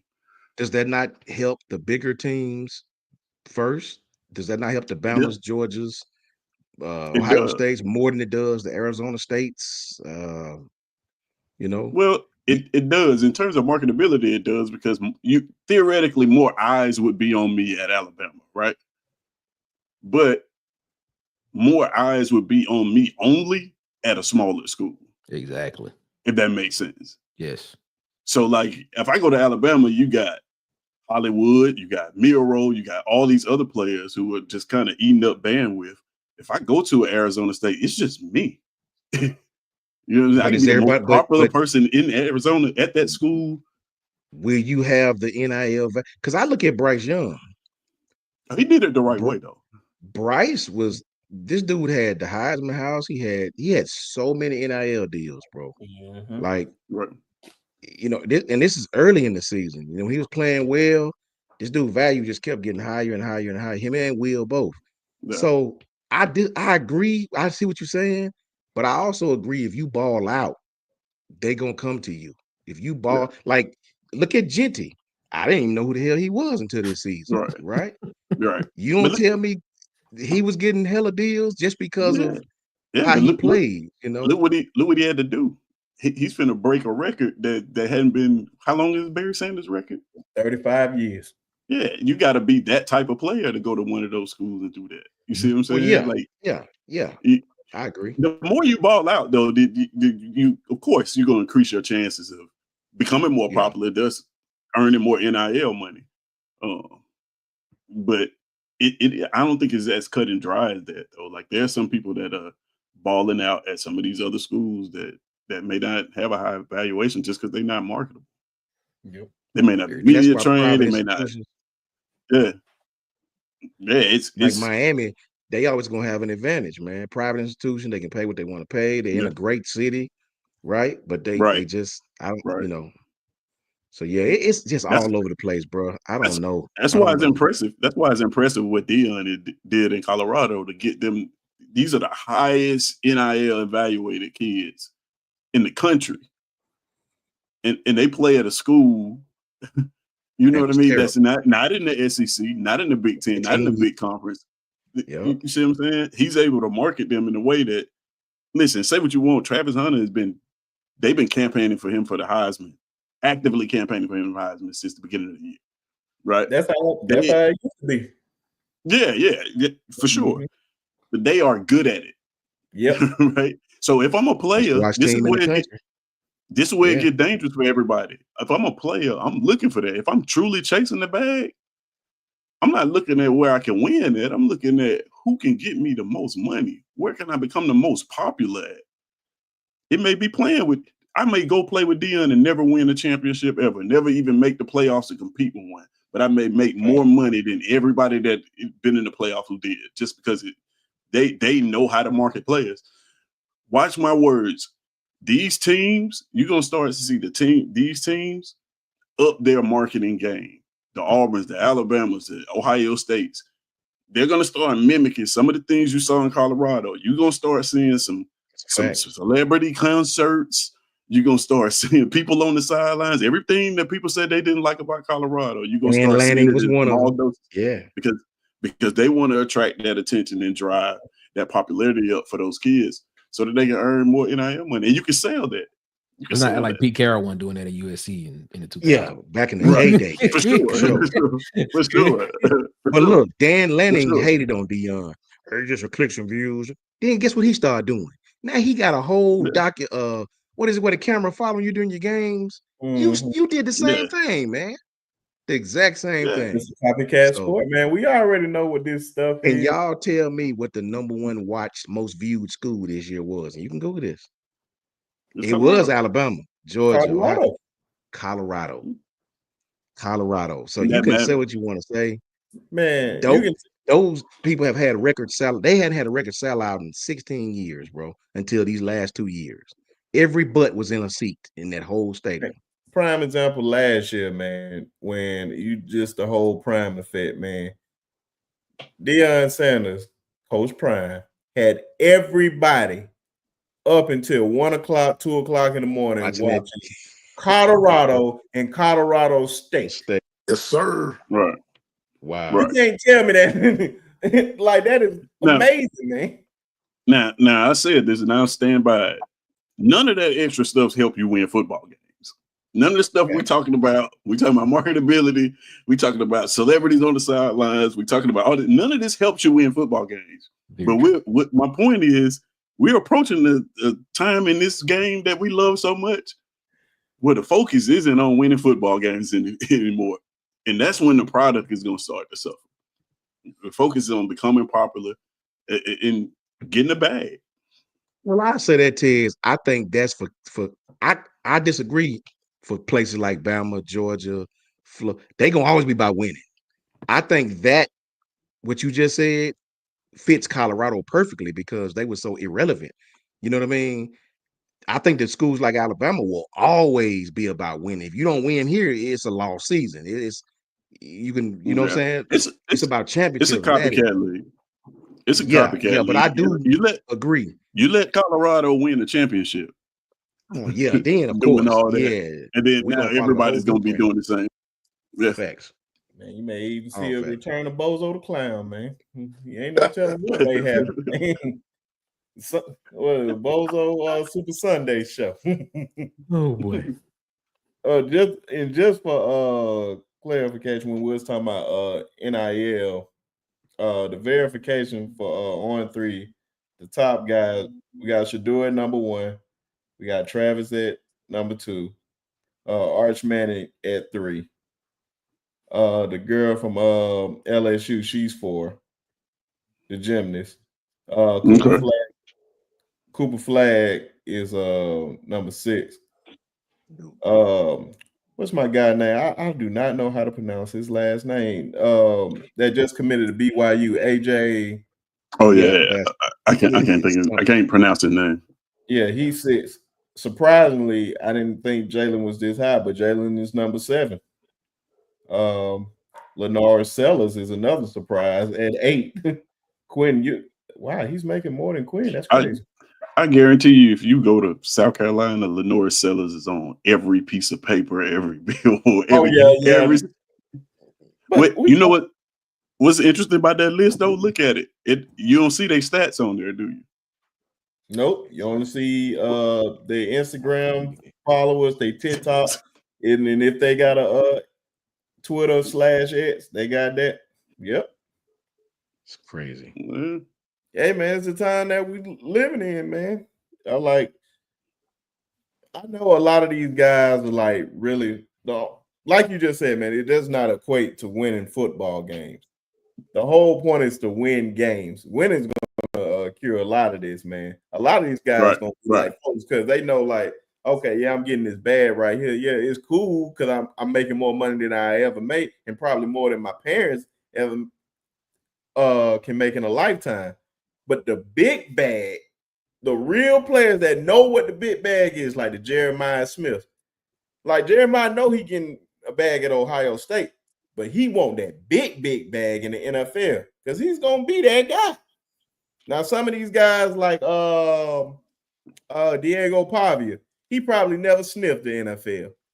So I think that was you, Tez, that told me he's fighting the NCAA so he can get They another trying to get another year. get another year eligibility. Why? So he can get that NIL money. It ain't for the love of the game. He know he need, man. Hey, if I'm him, I'm trying to get everything I can because I may not never touch a football again after my career is done.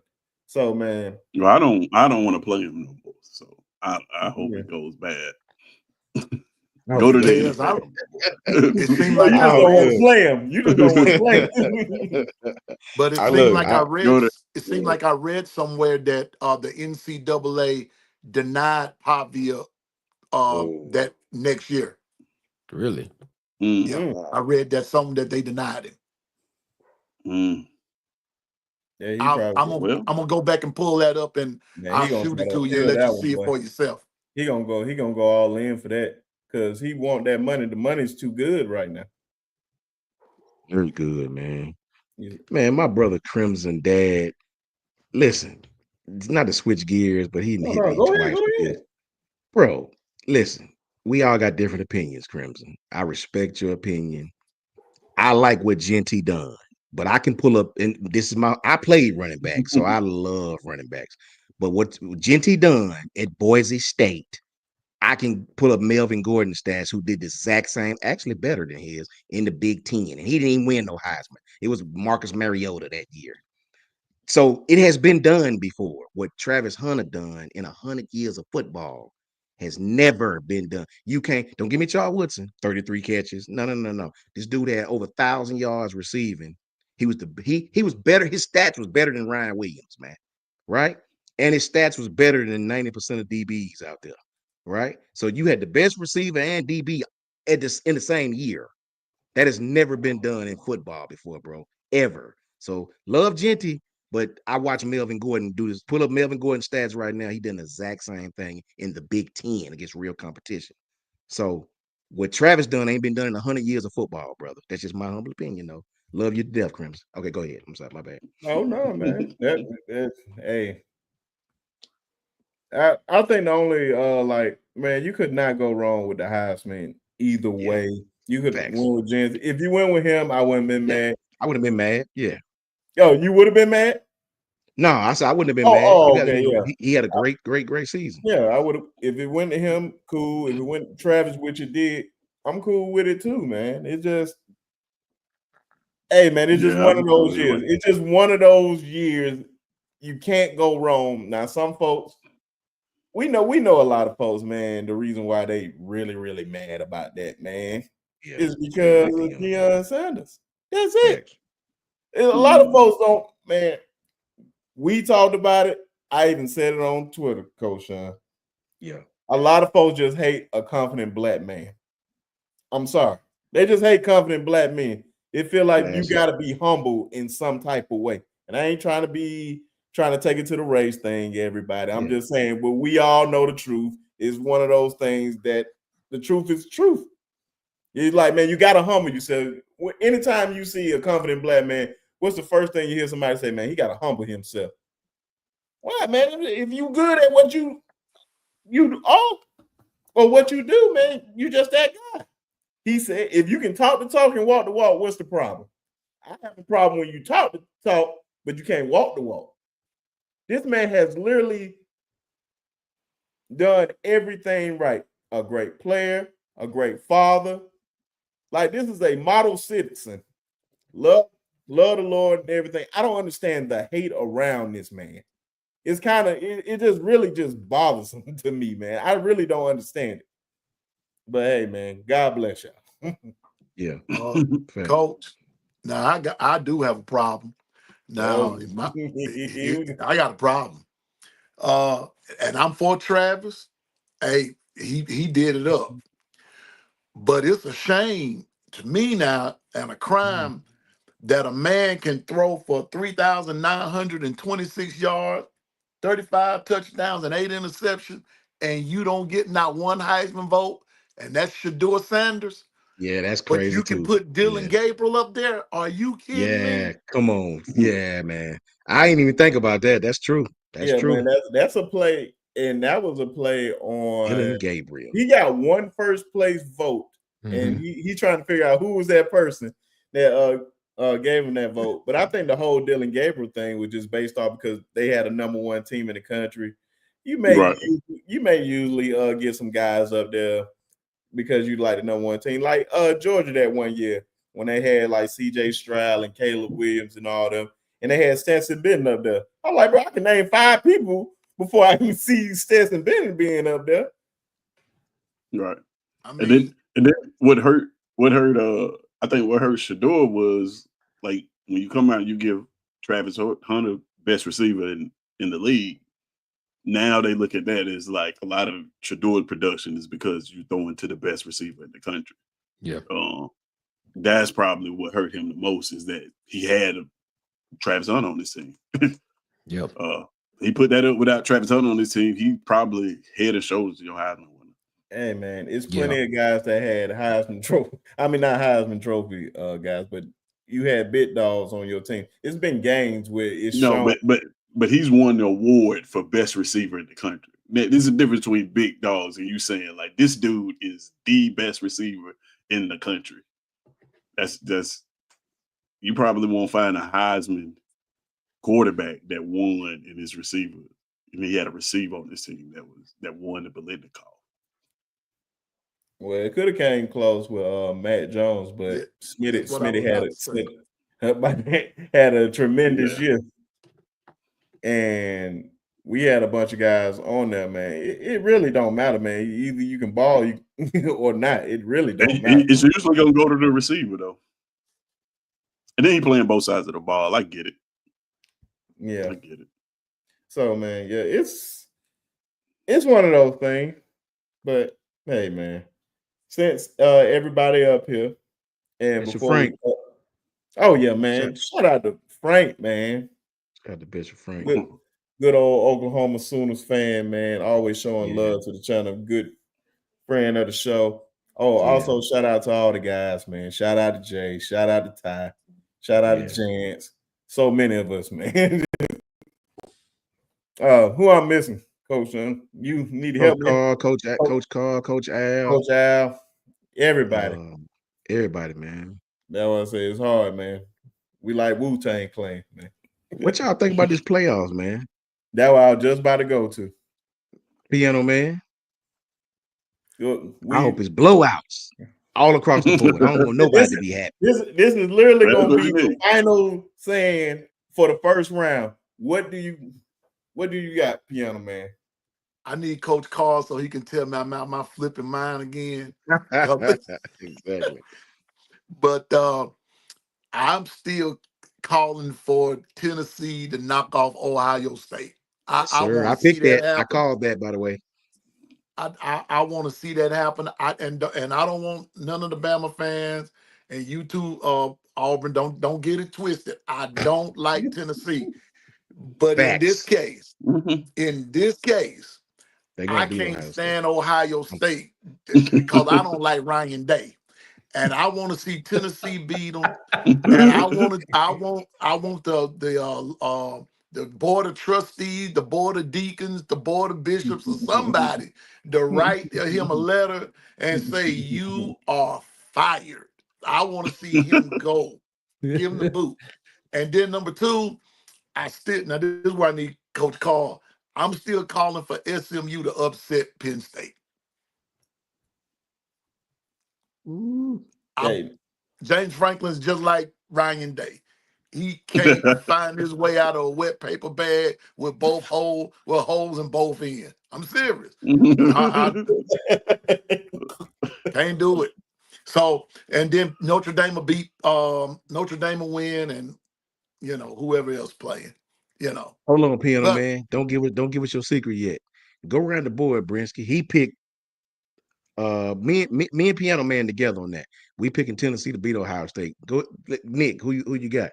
Yeah, I'm rocking with Tennessee in that game. I think, and the reason why I think athlete for athlete and skill position wise, I think they match up pretty equally. Yeah, Brinsky. The difference in this game is going to be in the trenches, and I think Tennessee's defensive line is a lot more better than Ohio State's offensive line. So that's where they're going to win the game, man. I got Tennessee winning that game. Ted. Just this game, that Tennessee, Ohio State. I got Ohio State winning the game. Okay. I think defensively, I like Tennessee defense too. I think both of these teams will be looking for offense. Honestly, I think it's a pick 'em game. I'm just going with the home team. If this game was in Tennessee, I would pick Tennessee. I think these teams are pretty evenly matched. Honestly, I actually give Tennessee a bit of the edge. Like if I had to put a spread out there, Tennessee would be heavily favored in the spread. I give them the edge offensively. See what Brinsky talking about. And a little bit of defense, but just that game being in Ohio State, I'm gonna take Ohio State to win it. Like, man, you said it best, man. If this game was held in Tennessee, I would probably still give a slight edge to Ohio State, just a slight, but it wouldn't be much, man, because I don't think they're lined up evenly, to be honest. I think Tennessee have better players in the trenches by far, but I believe Ohio State defense is better. The only thing that's holding them back is their quarterback, Will Howard. That's always been their Achilles heel to me since day one. If they had a decent quarterback, I believe they'll win this whole thing. I still believe they're going to win the national championship. So, of course, I'm taking them over Tennessee. Plus, how cold it's going to be. And for you people that say it get cold in Tennessee, go to Northeast Ohio and feel that cold and tell me, is this the same cold? It's different. Not the same cold. Yeah, it's not the same cold. I know from Chicago, that wind is totally different up there, man. You know what I mean? But I ain't got no faith in Ohio State offense, bro. In the last 4 games, I don't got no faith in them. In Indiana, I think the one thing that Ted said is if it came to like the parlays and everything, it's a lot of pressure on Ryan Day. If he loses this game, he won't make it to the locker room. He won't make it. It's a lot of what I want. You think they would fire him? I know you want it. And Tennessee has they literally can play with nothing. They like, oh, we here, we good. You think they would fire Ryan Day? Ohio State because of how much money they put into this team. You think they would $20 million? Come on now. Say it again. You think they would let him go? Let him go. You think they it's would? Over with. He lost. We talked about this earlier, Coach, in the year. If he lost to Michigan, he better win the national championship. He lost to Michigan when they had a bad year. And you was at home. Oh, if you do not make it to the national championship game, the only way he'll keep his job, they lose the national championship game. If they lose at a field goal at the end. But he got to win it. The pressure. So you basically saying that Ryan Day gonna lose his job because they're not making it to the national. They're not making it to the national. Only time. This is why we making the picks right now. We're making the final 6 right now. I think this is an easy one for everybody. Notre Dame, SMU. Yeah, I'm picking the upset. SMU. Yeah. Oh, my fault. Notre Dame and who Notre Dame playing?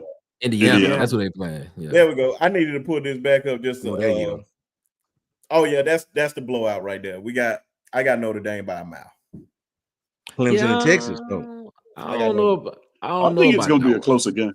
Yeah, I think Kurt Signetti gonna have this team ready to rock and roll, man. I'm tempted to take Indiana in this game, but I think touchdown Jesus is gonna prevail. I think Notre Dame ends up winning. Yeah. But yeah, nah, man. I think this could potentially, the way I look at this, man, I think this potentially could come down to a last second touchdown or a last second field goal. Like I think Kurt Signetti is.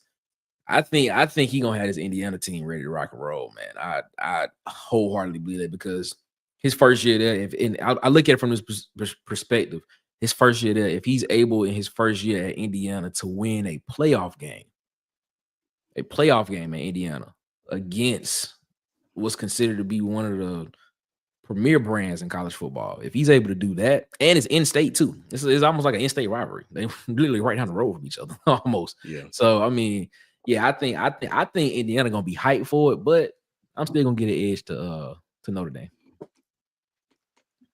Piano Man. I'm going to have to go with Notre Dame, but I want to say I want to hop on something that Nick just said. He said something without saying it. Notre Dame has been very inconsistent. You don't know what Notre Dame team you're going to get. They do not play a consistent brand of football. Northern Illinois showed you that they can be beat at home. So it would not surprise me, Nick, that if Indiana goes in there and beat them, if the history proves me right, but I believe Notre Dame will find a way to beat them. It will be close. Yeah. But it won't be a blowout. It will not be a blowout. But I get that edge to Notre Dame simply because they're playing at home. Yep. Ted. I'm gonna go with Notre Dame in this game, but I think it's gonna be a close one. Just went into really late in the season, I started paying attention to Indiana. But the brand of football that they play tells me that they're gonna be in the game.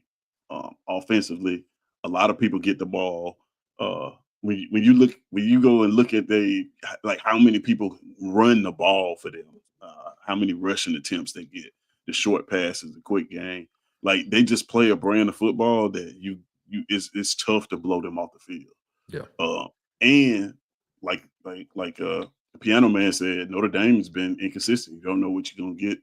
But they're playing at home. I'm gonna go with the home team for this one. If this game was in Indiana, I might pick Indiana. Be honest with you. I'll tell you. Be honest with you. I'm Coach with Young. you, man. First, let me shout out to Jay. Jay says, I think Tennessee, with the $5 super chat, I think Tennessee has a better coach and the teams are evenly matched. Coach Sean knows that I hate to say it, but I'm taking Tennessee. $5 super chat. Thank you, Jay. Much love to you. I agree with you, Jay. I'm taking Tennessee too, and you know my lack thereof affinity for them. A little different. I think Notre Dame is going to dump truck Indiana. And I'm going to tell you why. Indiana's got a great run defense. They hadn't played no top team that's a rushing team.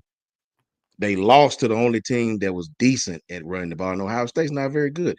Notre Dame is going to run the ball, I think, right down their throat. I think it's going to take a minute. I think Notre Dame is going to be hyped to play at home. I think, being that, just like Nick said, it's right down the road from each other. I think Notre Dame comes out and makes a statement in this game. I do. I don't think Indiana's going to be able to play with them for 4 quarters. I just don't. I think it'll be close for first half, maybe even third quarter. But I think Notre Dame win this game probably by 14 points. I see that later on. I think Notre Dame going to dump truck them, man. Notre Dame plays very well at home. They lost that game, sure, to Northern Illinois, the first game of the season, I think it was, or second game of the season. Second game of the season. This is a team that went on the road and beat Texas A&M the first game of the season. I think at home, these guys are gonna come out and play well. They're not a fancy offense. They got some great tight ends over there. I think they beat Indiana. I think they beat them pretty good. Okay. Now we got Penn State SMU. I'm going to say on record, I think that was Piano Man that said that you don't like John Franklin either? Nah. Oh, okay. So, man, I was trying to find something to like about him, but he whines too much. Anytime a man, let me put it this way. No, He's in the same boat that Ryan Day is in. Neither one of them can beat Michigan. Mm. It is what it is. And I think that James Franklin will find some kind of way in this game to fold, just to fold. The quarterback play, I don't know what everybody sees in Allure, Lane, whatever his Drew name Allen. is. Drew Allen. You're Allen. Him, he's not consistent. He's not that good. He's really not. If it wasn't for the running game that they have, coupled with some of the defense, Penn State, nah. And I think SMU will go in there because they're hungry. And a lot of people have written them off. And just because they're playing Penn State in Happy Valley, I believe Penn State is right for the upset. I'm gonna take SMU. Nick. Yeah, I'm right with Piano Man. Yeah, I think Rhett Lashley and SMU walk into Happy Valley and get a big time win, man. I'm rocking with Rhett Lashley in this one, man. I think Kevin Jennings is electric.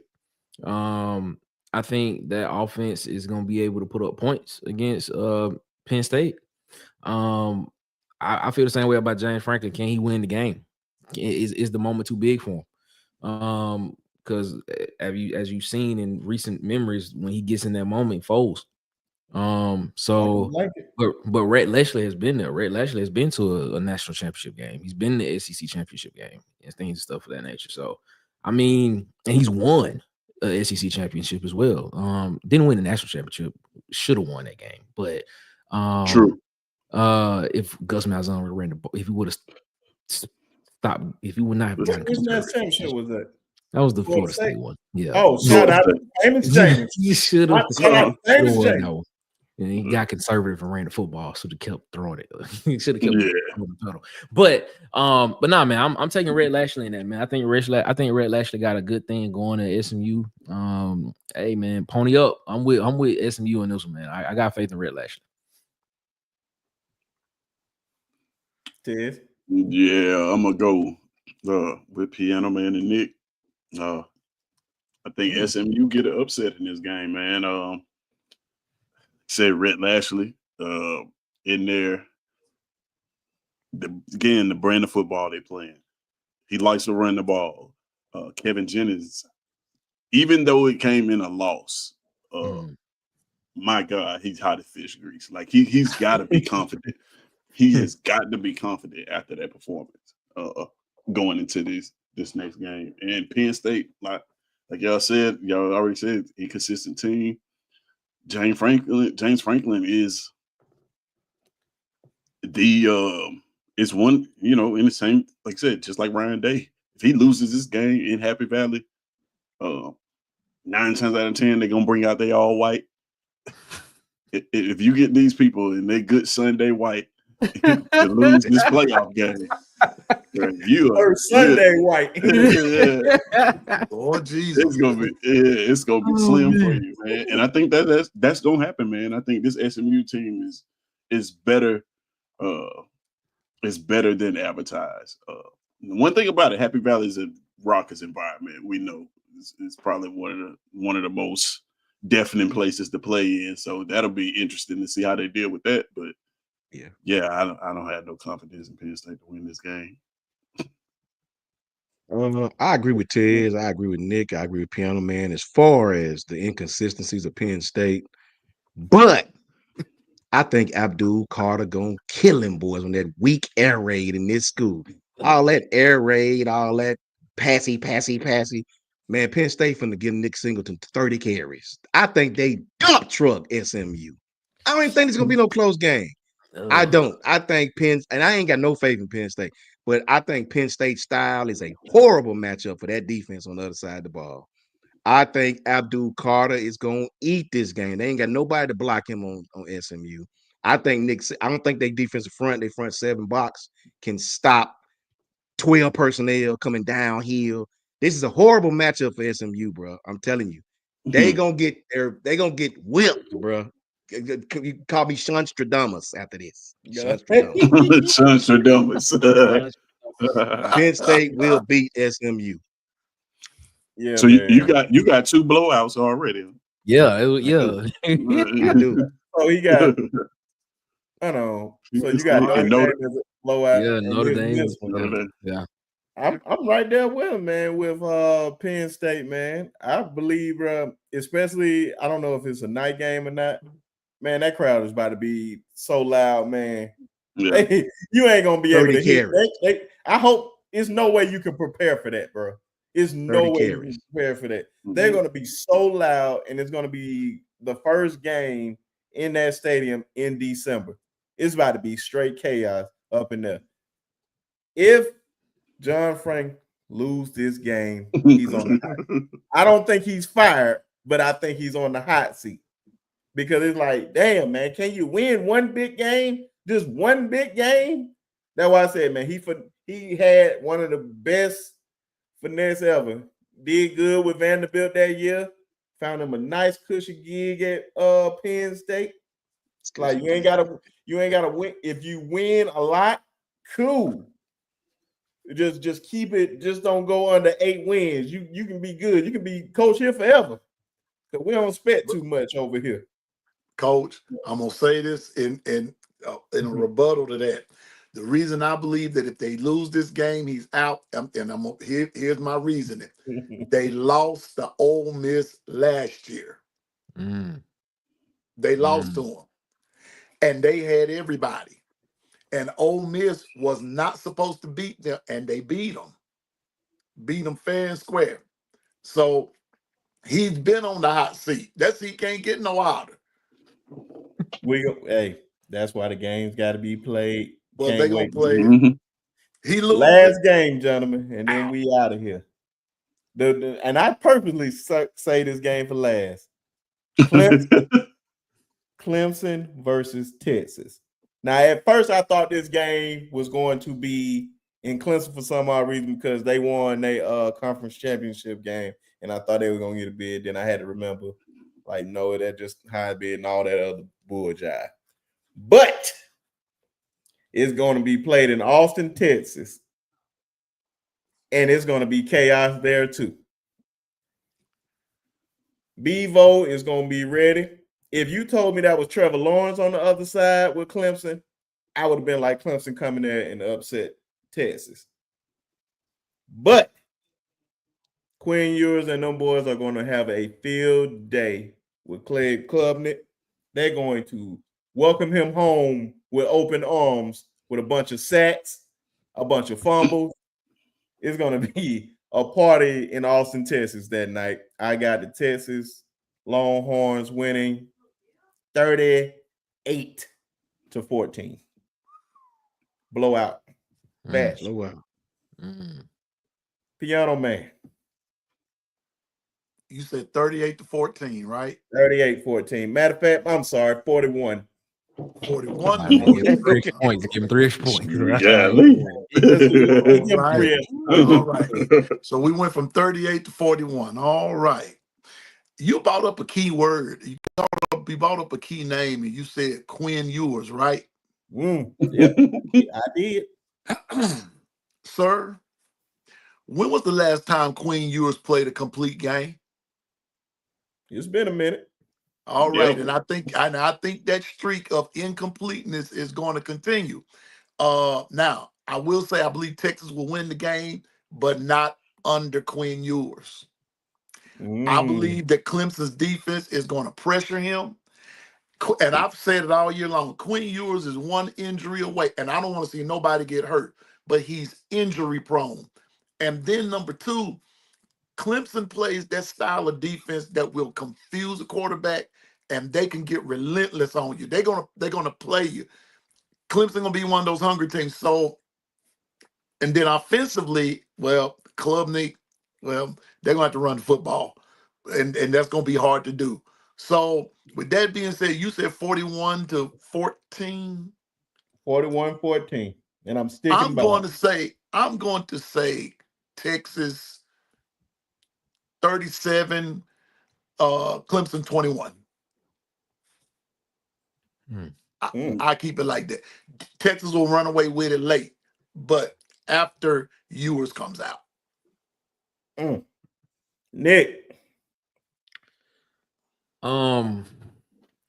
Ted said something. When it was last week, week before last. He said something. He said, if there was ever a playoff coach, I'm about to say it again. You about to say it again? Don't take his moment. Don't take it. No, go for it. I don't want to take it, but he said something that made me think, because he said if there was ever a coach that was built for the playoffs, it would be Dabo Swinney. It would be Dabo Swinney. And I thought about that for like a good 3 days, and I was like, let me think about this. Like, is that true? And I'm like, yeah, that is true. And when I look at it,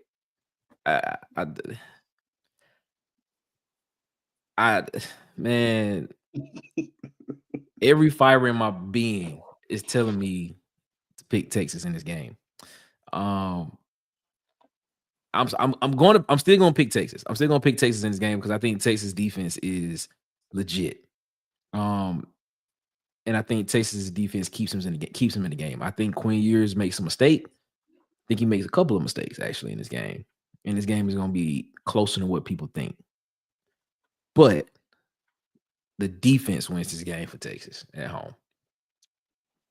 I'm gonna go. If I had to pick a score, I would probably say this is probably a 28-24 game. I think it's that close. Because I think Cade Klubnik is better than what people think. And I'm gonna leave it at that. So yeah, I'm going Texas 28, and I'm gonna go Clemson 24. That's where I go. And I say this. There will be a quarterback in this playoff that will enter the portal. For one of the starting quarterbacks will enter the portal in this game, and he will not be at that school next year. I can tell you that for a fact. But that's what I think. Oh, okay. Controversy. All right. Yes. Yeah, you already know. I got Clemson winning this game, man. I'm telling you, and it's for the reason that Nick said. If there's ever a coach, if you think about the coaches that's left in the playoff, just think about all of them. You know, you got a few of them there. Kirby's, I would say he's one of those coaches. Maybe Dan Lanning would be one of those coaches. But when I think about a playoff win, Dabo is probably third on that list of the coaches that's left in here that I would think that just like would be built for a playoff situation. That SMU game gave him probably more motivation than anything. And here's the thing about it. We're approaching an era where coaches will get judged by their playoff performance. So we're going to start looking at coaches' resumes and saying, oh, every time he's got to the first round, he's won. Coaches are going to get fired for not getting out of the first round of the playoffs. You think about how we judge college coaches. We judge them by how deep in the playoffs they go. Elite Eight appearance or Final Four appearances. We count those. That's going to start happening in college football. And I think that Dabo Swinney is one of those coaches that we're going to look at down the road and say, hey, man, every time he went to the first round of the playoffs, he won that game. Now, collectively as a team, there's nothing about this team that tells me that it can beat Texas. Absolutely nothing. But in a one game, all he has to do is win one game. I don't think he's going to win any more games in the playoffs. But I think this one game, I think he's going to beat Texas, man. I think Dabo is going to beat Texas. That's funny. That is hilarious. And he's going to become, in next year, when this time comes around again, if he squeaks in the playoffs, we're going to be having the same conversation like, well, you know it's Dabo. You might get that first game in the playoff. You don't want to play him in the first round. I'm telling you, man. I can see it happening. Before I go to Coach Sean to end it all, the one thing that you're missing in this whole thing with Dabo is one big factor that's not there. He is at Oklahoma. And his name is Brent Venables. Brent Venables. That's true. That is the key piece. It's a reason why Alabama lost to those guys 2 times in the national championship game. Dabo is a great coach, but Brent Venables is He's a great defensive coordinator. Grady ain't even a big. It's not even the right word for this man. No. This man is like a mastermind when it comes to that defensive coordinator. So that's the only thing you're leaving out of there. But Coach Sean, you go ahead and take us home. Who you got? Texas, Clemson. First, let me holler at Jay. Jay says I'm going with SMU by 10 points, $2 super chat. And Jay says Quinn Ewers is hurt. He's not starting unless something has changed. $5 super chat. Thank you, Jay. Much love to you, man. We appreciate you more than you know, man. That's a good point, Jay. So, listen, man, the truth is in the details. I always remember that. That sounds great. Dabo, my brother Ted, and they're talking about wishing upon a star about Dabo. Brother, let me give you some truths. Here's the truth. And I got to, here's the truth. Clemson probably play more man coverage than any team in the country. They play man a lot on the back end.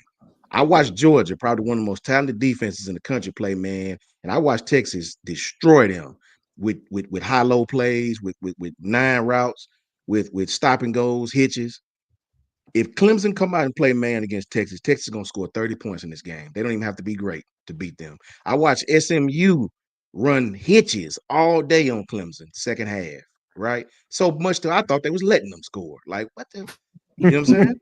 This game is in Austin, Texas. They're going to be rabid. It was crazy. Like, really? The same play again? Brother, listen. Texas is going to beat Clemson. Texas is going to dump truck Clemson. This is the third dump truck, bro. 34-20 type stuff. 34-23 type stuff. Clemson play man, that's their bread and butter. If they play man against Texas, you're going to make Quinn Ewers or whoever quarterback in the job very easy. They don't get a lot of pressure on the quarterback. Look and see. I dare say if you Google, does Clemson play man? I bet you tell you they play man. Clemson play a lot of man coverage, bro. I'm telling y'all. I watched it. Texas is going to eat if they do that. It's just nowhere around it. I watched Georgia. Georgia do a lot of pattern matching on the back, and they could not stop them, bro. Could not stop them. In Austin, Texas, at night. That'll be probably the primetime game, I'm assuming. Texas is going to beat them, man. Clemson do not play well in the back end. Texas defense is off the chain. They can put pressure on the quarterback. They can disguise very well. And Texas, when they need to, can run the ball enough to keep you off balance. Quinn Ewers don't even have to be great this game, right? Texas is going to dump truck Clemson. Watch. Third dump truck. Third dump truck. Yes. Yeah, man. Hey, listen. I agree with everything you said. I'm solely picking this because I just got a feeling that we're gonna be saying this about Dabo next year. I promise you, it has nothing to do with nothing that they showed me on the field this year. Coach, is one thing about it though, and it's a wonder you didn't bring it up. I hear all of that about Texas, and I just picked them to win. But if Texas makes the same mistakes, those penalties that they made against Georgia, Clemson will beat them. I'm telling you. Clemson make the same mistake and play man the whole game against Texas. They don't even have to be great to beat them. I promise you they don't. But penalties, but you can't win. But you cannot win games with a bunch of penalties. That's why Texas didn't. That's why Texas did not beat Georgia. It wasn't because Georgia outplayed them. Yeah, it was the fact that Texas committed penalties, and it was when they committed the penalty. Because Texas was about to go on and boat race some penalties. I count 3 I don't think 4. that'll happen in Austin. I don't think they're gonna happen in Austin. I think they're healthy up front on the defensive line. I think they're going to beat Clemson. I don't think Clemson's gonna be able to stop them. You know what I mean? And I think they're gonna be able to stop Clemson. This is the year 2024, and we got drones everywhere. Strange things are happening, and it could be anything happen out there in Texas. I don't put nothing past it. So I hope Texas wins, but they can't commit those atrocious penalties like they did against Georgia. It's gonna cost them. So Coach Sean, you don't have no upsets, huh? You think the favorite not in this wins first all round? this I game? don't. Okay. Not in the first round. I'm rooting for Georgia, but I don't think they're gonna win it without their quarterback. I don't know if Gunnar Stockton's gonna be able to throw the ball enough to beat some of these Yeah, teams. These teams, you know, because that's why they almost really lost to. Because Gunner just, if you look at how Texas was playing them, they were sitting on everything. They didn't have no fear of them throwing the ball, none. yeah, Their safeties was up in the. So every team in this college football playoff will have enough defense to do that same thing to them. Yep. And I don't know if they're gonna beat a team like Oregon in the final. You know, Oregon can beat you in a lot of different ways, brother. Oregon is very dangerous, very, very dangerous. Even Georgia's healthy. Oregon is very dangerous. Yeah, Georgia. Yeah, Oregon is Dan Lanning built an SEC team in the Big yeah, Ten. yeah. He did Exactly what for he sure. did. He learned his lesson when they shout out to DC from Auburn. He said they flew all the way from Oregon to score 3 points against Georgia that first year. He said how they did with fly across the country to kick a field goal. They couldn't get that at home. That was funny. But yeah, man, Dan Lanning, man. I'm gonna tell you this about Dan Lanning. I'm gonna tell you this, man. Dan Lanning is probably the next one. Like, very intense dude, very detail focused. He is the closest thing to Saban in coaching that you are gonna see. Like, as intense as ever, like attention to detail, discipline. Just it's I wish Auburn would have gave him a look when we was in our coaching search, but Auburn got other problems. But yeah, man, Dan Lanning is that guy, man. Like I feel like I think of Dan Lanning like up here, like, and if he got it on the right path at Oregon, I think he got it to the point now to where it's probably he is going to be.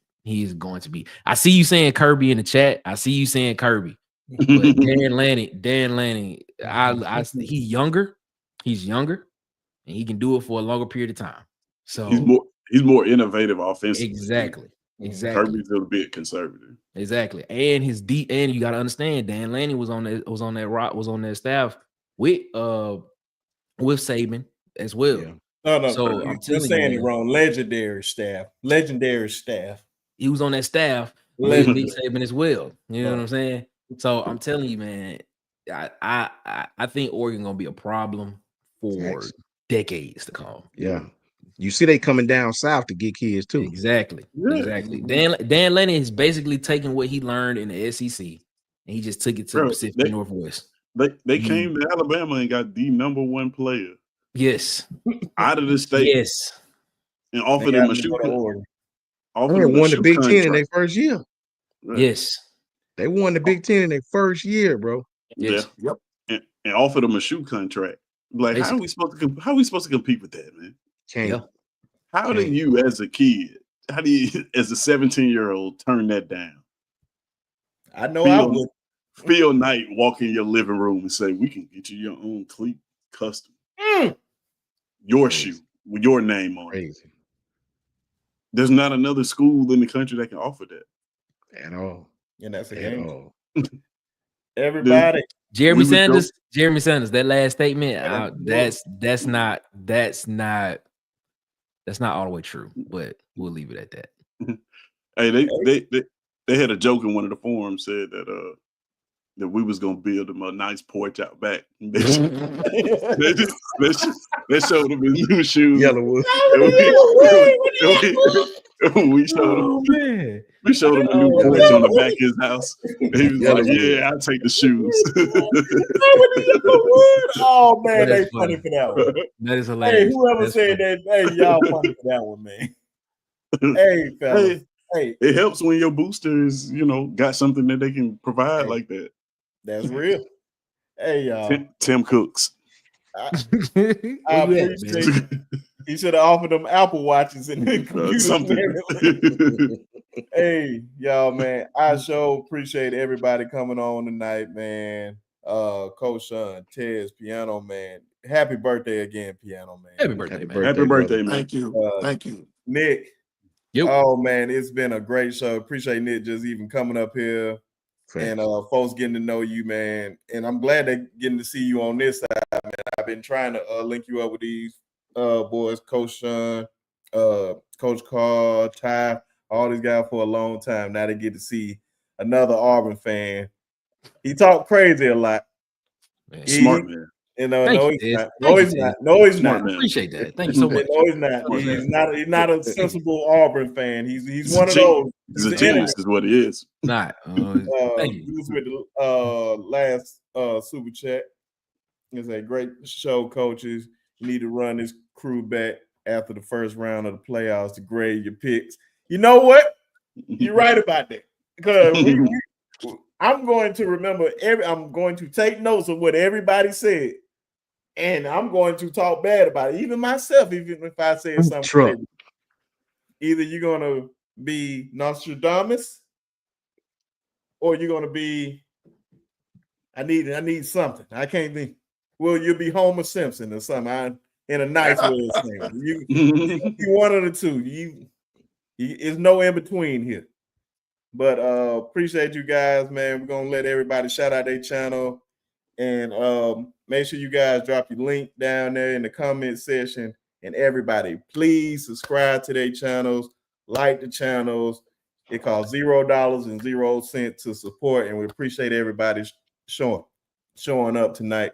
And we're gonna start off with Piano Man, the birthday boy. Hey, thank you. Again, thank you, Brinsky, for allowing me to be on the show.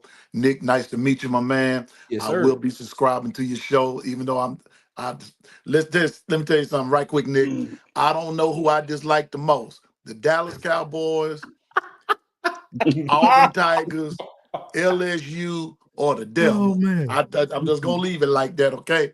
But nice I to hear meet you, you, and I will be subscribing. But thank you. I finally got my first 50 subscribers, and so now I can get on live.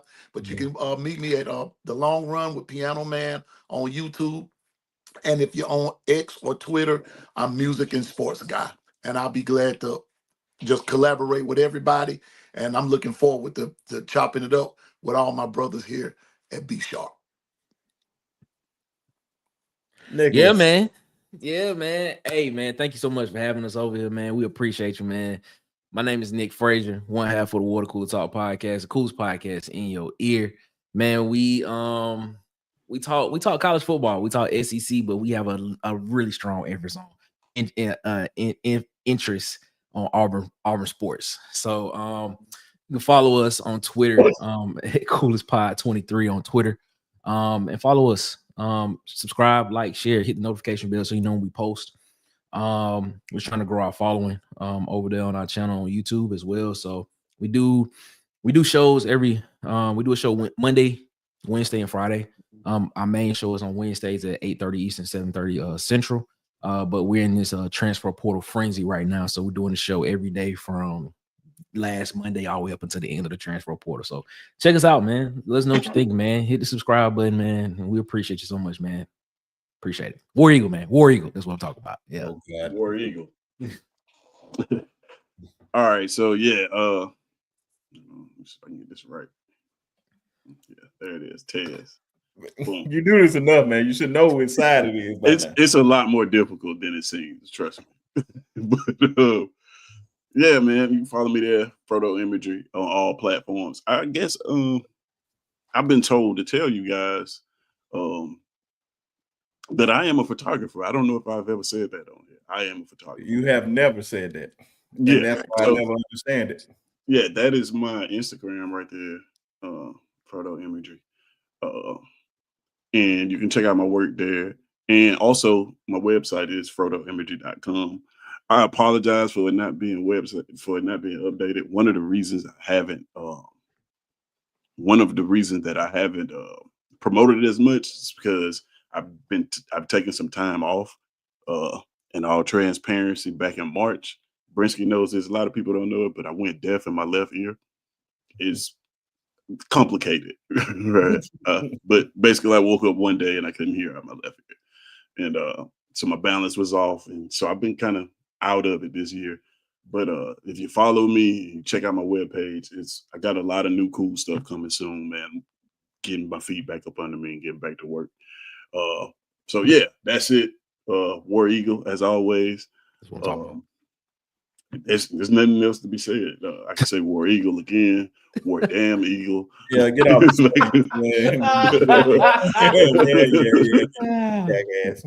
Yeah. Fold Tide. Bro, these guys are awesome, man. I just I'm subscribed to all y'all pages. I couldn't hold on. Tez Yeah, on Twitter. Is it at Frodo? What is it again on Twitter? I don't have a Twitter. Yeah, I it's just on. have Okay, a okay. I couldn't Instagram find and it a on Twitter. Facebook. Okay, you Yeah, on you You got should a hurry up and YouTube make channel? one. I'll probably get a Twitter. But Yeah. but What yeah, it's about on on Instagram. YouTube? I don't have a YouTube either. Okay, I okay. guess I Tez need need one of one. those. Tez need Yeah, I one. was trying to find you. He's a part of the Sharpshooters podcast, ladies. That's right. Yes, yes. Yeah.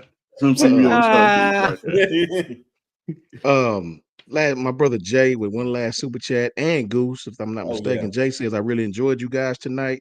Great show. $2 super chat from my brother Jay. Thank you, Jay. You awesome, brother. We really, really appreciate you. Good to meet you, Nick. Just subscribe to your channel.